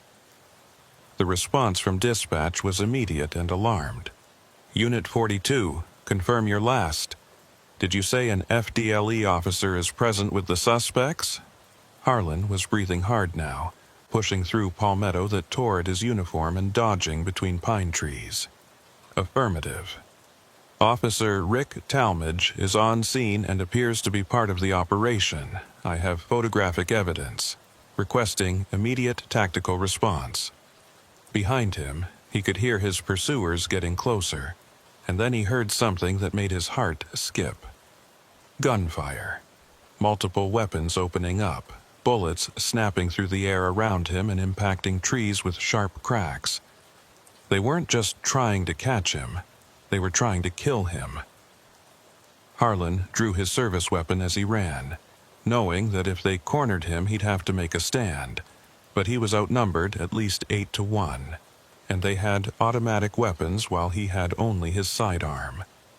His best chance was to keep moving and stay ahead of them until backup arrived. He could hear sirens in the distance now, multiple units responding to his emergency call, but they were still too far away to help immediately. Harlan's boot caught on a root, and he went down hard, his weapon flying from his hand into the darkness. He scrambled to find it, his hands searching frantically through the pine needles and undergrowth, but the flashlight beams were getting closer and he didn't have time. He abandoned the search for his weapon and pushed himself up, continuing to run even as he heard voices shouting that they'd seen him fall. His lungs were burning and his legs felt like lead. but adrenaline kept him moving. Then the forest ahead opened up and Harlan found himself at the edge of a ravine, a steep drop of maybe 20 feet down to a creek bed. He didn't hesitate, sliding down the slope in a barely controlled fall, rocks and dirt cascading around him. He hit the bottom hard, his ankle twisting painfully, but he kept moving, splashing through the shallow water of the creek and scrambling up the opposite bank. Behind him, several of his pursuers reached the top of the ravine and opened fire again, bullets kicking up water and mud around him. Harlan felt something hot slash across his left arm, a searing pain that told him he'd been hit, but he didn't stop to assess the damage. He pulled himself up the bank and kept running, the sounds of pursuit continuing but slightly more distant now. The ravine had bought him a few precious seconds. The sirens were getting louder, and Harlan could see flashing lights through the trees now, multiple vehicles converging on the area. He angled toward the lights, hoping his pursuers would break off rather than risk being caught by the incoming law enforcement response. His hope was realized when the gunfire behind him suddenly stopped, and he heard shouting in Spanish, orders to fall back. The tactical decision made sense for them. They'd compromised their position, law enforcement was descending on the area in force, and their priority would shift from eliminating the witness to escaping with as much of their product as possible. Harlan emerged from the forest onto Forest Road 11, about a quarter-mile south of where his cruiser was parked, and he was immediately met by Marion County Sheriff's deputies who'd been among the first to respond. One of them, a young deputy named Travis Henning, caught Harlan as he stumbled and helped him stay upright. "Trooper, you're hit. We need to get medical attention." Harlan looked down and saw that his left sleeve was soaked with blood from the gunshot wound to his arm. The adrenaline had kept him from feeling the full extent of the injury, but now that he'd stopped running, the pain was hitting him hard. "I'm okay. The suspects are fleeing the scene, multiple vehicles heading deeper into the forest. They have automatic weapons and they're transporting large quantities of narcotics, and one of them is an FDLE officer, Rick Talmadge. He's compromised and working with the cartel." The deputy's eyes widened. "A dirty cop? Are you sure?" Harlan pulled out his phone, wincing as the movement sent pain shooting through his wounded arm. "I have photos. Get me to whoever's coordinating the response. We need to lock this area down now before they escape." Within minutes, a command post had been established, and units from multiple agencies were coordinating a response. Roadblocks were set up on all the forest roads leading out of the area, and a helicopter with thermal imaging was en route from Tampa. Harlan was treated by paramedics who bandaged his arm and determined that the bullet had passed through muscle without hitting bone or major blood vessels. He refused transport to the hospital, insisting he needed to brief the incident commanders on what he'd seen. Lieutenant Vance arrived and listened grimly as Harlan described the scene and identified Rick Talmadge as being present with the suspects. Vance immediately made calls to FDLE Internal Affairs and to the DEA agents who'd been working the original case. The photographs Harlan had taken were downloaded and analyzed, and they provided clear evidence of Talmadge's involvement in the drug operation. Warrants were issued immediately, and attempts were made to contact Talmadge through official channels, but his phone went straight to voicemail and he didn't respond to radio calls. He'd gone dark, understanding that his cover was blown. The tactical response team that moved into the clearing where Harlan had observed the loading operation found it abandoned. The vehicles were gone. The generators had been shut down and removed, and the only evidence left behind were tire tracks and some scattered packaging material. The suspects had successfully fled, taking their drug shipment with them and disappearing into the vast network of forest roads that offered dozens of possible escape routes. Over the following hours, some of the roadblocks paid off. One of the pickup trucks was intercepted near the eastern edge of the forest, and 2 suspects were arrested along with several hundred pounds of cocaine. Another vehicle was found abandoned near Forest Road 77 with its cargo still inside, suggesting the driver had panicked and fled on foot when they saw law enforcement ahead. But the majority of the suspects and the bulk of the narcotics escaped, and Rick Talmadge was not among those captured. A manhunt was organized, with every law enforcement agency in Central Florida on alert for Talmadge and the missing vehicles. His home was searched and found empty. His bank accounts showed recent large cash withdrawals, and analysis of his phone records revealed months of communications with numbers associated with known drug trafficking organizations. The betrayal hit the law enforcement community hard. Rick Talmadge had been a respected FDLE officer with 15 years of service and multiple commendations. He'd worked organized crime cases and had been trusted with sensitive information and access to witnesses. The investigation into how long he'd been compromised and how much damage he'd done would take months, but the immediate concern was apprehending him before he could flee the country or disappear completely. Harlan spent the next several days giving statements and working with internal affairs investigators who were trying to piece together Talmadge's activities. It became clear that Talmadge had been feeding information to the cartel for at least 2 years, alerting them to investigations, warning them about planned raids, and helping them adjust their operations to avoid detection. The original drug seizure from Roscoe Ledger's truck had put enormous pressure on Talmadge's handlers. The loss of that shipment and the arrests of low-level operatives like Luis Ibarra had disrupted the organization's activities and forced them to accelerate plans for moving remaining product before law enforcement could identify and shut down additional routes. The operation Harlan had stumbled upon in the forest was an emergency measure, a rapid consolidation and distribution of drugs that had been cached in the forest for months, waiting for safe transport. Talmadge had been there not just as a corrupt cop, but as a key coordinator who knew law enforcement patterns and could help the cartel avoid detection. 2 weeks after the incident in the forest, a break came from an unexpected source. Mexican authorities arrested Rick Talmadge at a border crossing near Matamoros, attempting to enter Mexico with false identification and carrying over $200,000 in cash. He was extradited back to Florida within days and charged with drug trafficking, corruption, conspiracy, and attempted murder of a law enforcement officer for his role in the operation that had nearly gotten Harlan killed. Faced with overwhelming evidence and the prospect of life in prison, Talmadge agreed to cooperate with federal prosecutors in exchange for a reduced sentence. His debriefings provided investigators with a detailed map of the cartel's operations in Florida, identifying corrupt officials at multiple levels, revealing safe houses and cash points throughout the state, and naming the mid-level and upper-level organizers who'd been insulated from prosecution. The information Talmadge provided led to a coordinated series of raids across 3 states that resulted in over 40 arrests and the seizure of several tons of cocaine and millions of dollars in assets.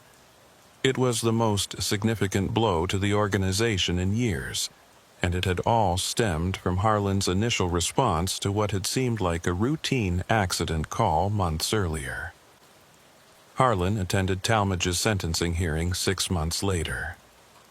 Despite his cooperation, the former FDLE officer received a 20-year federal prison sentence, a compromise between the life sentence he deserved and the value of the intelligence he'd provided. Talmadge sat at the defense table, looking diminished and defeated, a man who'd thrown away his career and his freedom for money that he'd never get to spend. When given the opportunity to address the court, Talmadge turned to look at Harlan in the gallery. "I'm sorry for what I did and for putting you in danger.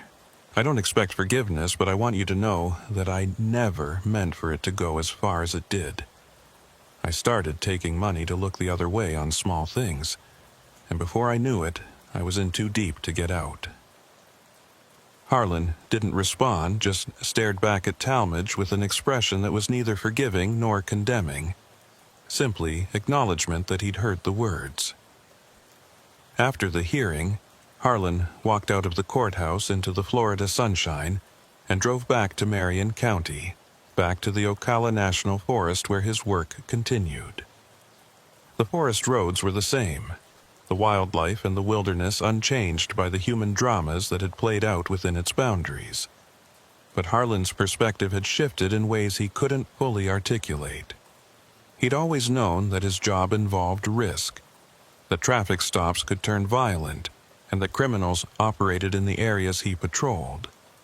But the revelation that corruption could exist at such high levels within law enforcement itself, that someone like Rick Talmadge could betray everything the badge represented, had shaken something fundamental in how Harlan viewed the system he was part of.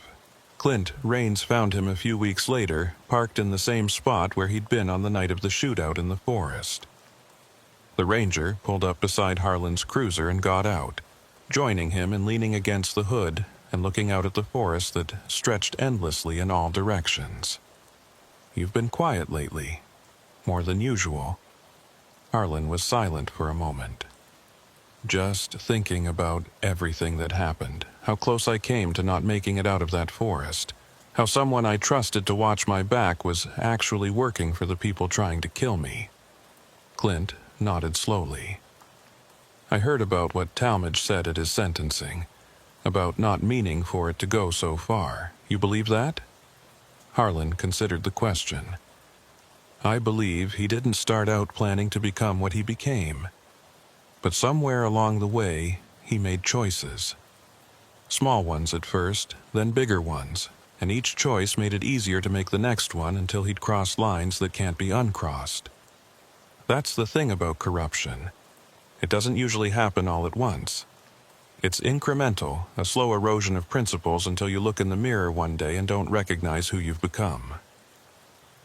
Clint was quiet for a while, then spoke softly. "You did good work. You exposed the corruption. You helped take down a major trafficking operation. And you survived when a lot of people in your position wouldn't have. That counts for something." Harlan wanted to take comfort in those words, but he kept thinking about Roscoe Ledger, the trucker who'd had his life destroyed because he'd accidentally gotten caught up in something beyond his control. He thought about Luis Ibarra, the young man who'd been recruited for what he thought was easy money and had nearly died in the forest as a disposable asset. And he thought about all the people whose lives had been damaged by the drugs that organization had moved, the addicts and their families, the communities torn apart by the violence that followed trafficking routes. The bust had been significant. The arrests had disrupted the operation, but Harlan knew that organizations like this one were resilient. They'd adapt, recruit new people to replace those who'd been arrested, and find new routes to move their product. The work was never really finished.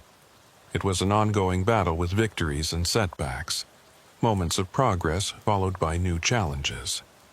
Harlan's job wasn't to win the war on drugs single-handedly.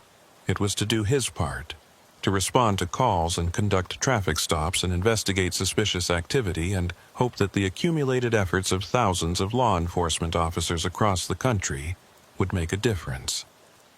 Some days, that felt like enough. Other days, it felt like trying to hold back the tide with a bucket. But either way, Harlan would keep showing up, keep patrolling these forest roads, and keep doing the work that needed to be done. As the sun set and painted the sky in shades of orange and purple, Clint Raines returned to his vehicle and drove off on his evening patrol. Harlan sat in his cruiser for a few more minutes, then started the engine and pulled back onto the road. The forest was quiet now, the daytime sounds giving way to the nocturnal chorus of insects and frogs and distant owls. Somewhere in that vast wilderness, other operations were probably taking place. Other people were making the same choices that Rick Talmadge had made, and other tragedies were being set in motion that would eventually require law enforcement response. But for tonight, the forest was peaceful, and Harlan Duvall drove through it alone with his thoughts and his memories, carrying the weight of everything he'd seen and everyone he'd failed to save, but also carrying the knowledge that he'd made a difference when it mattered most. The road wound on through the darkness, and Harlan followed it. Because that's what he did, and that's what he'd keep doing until the day he couldn't do it anymore.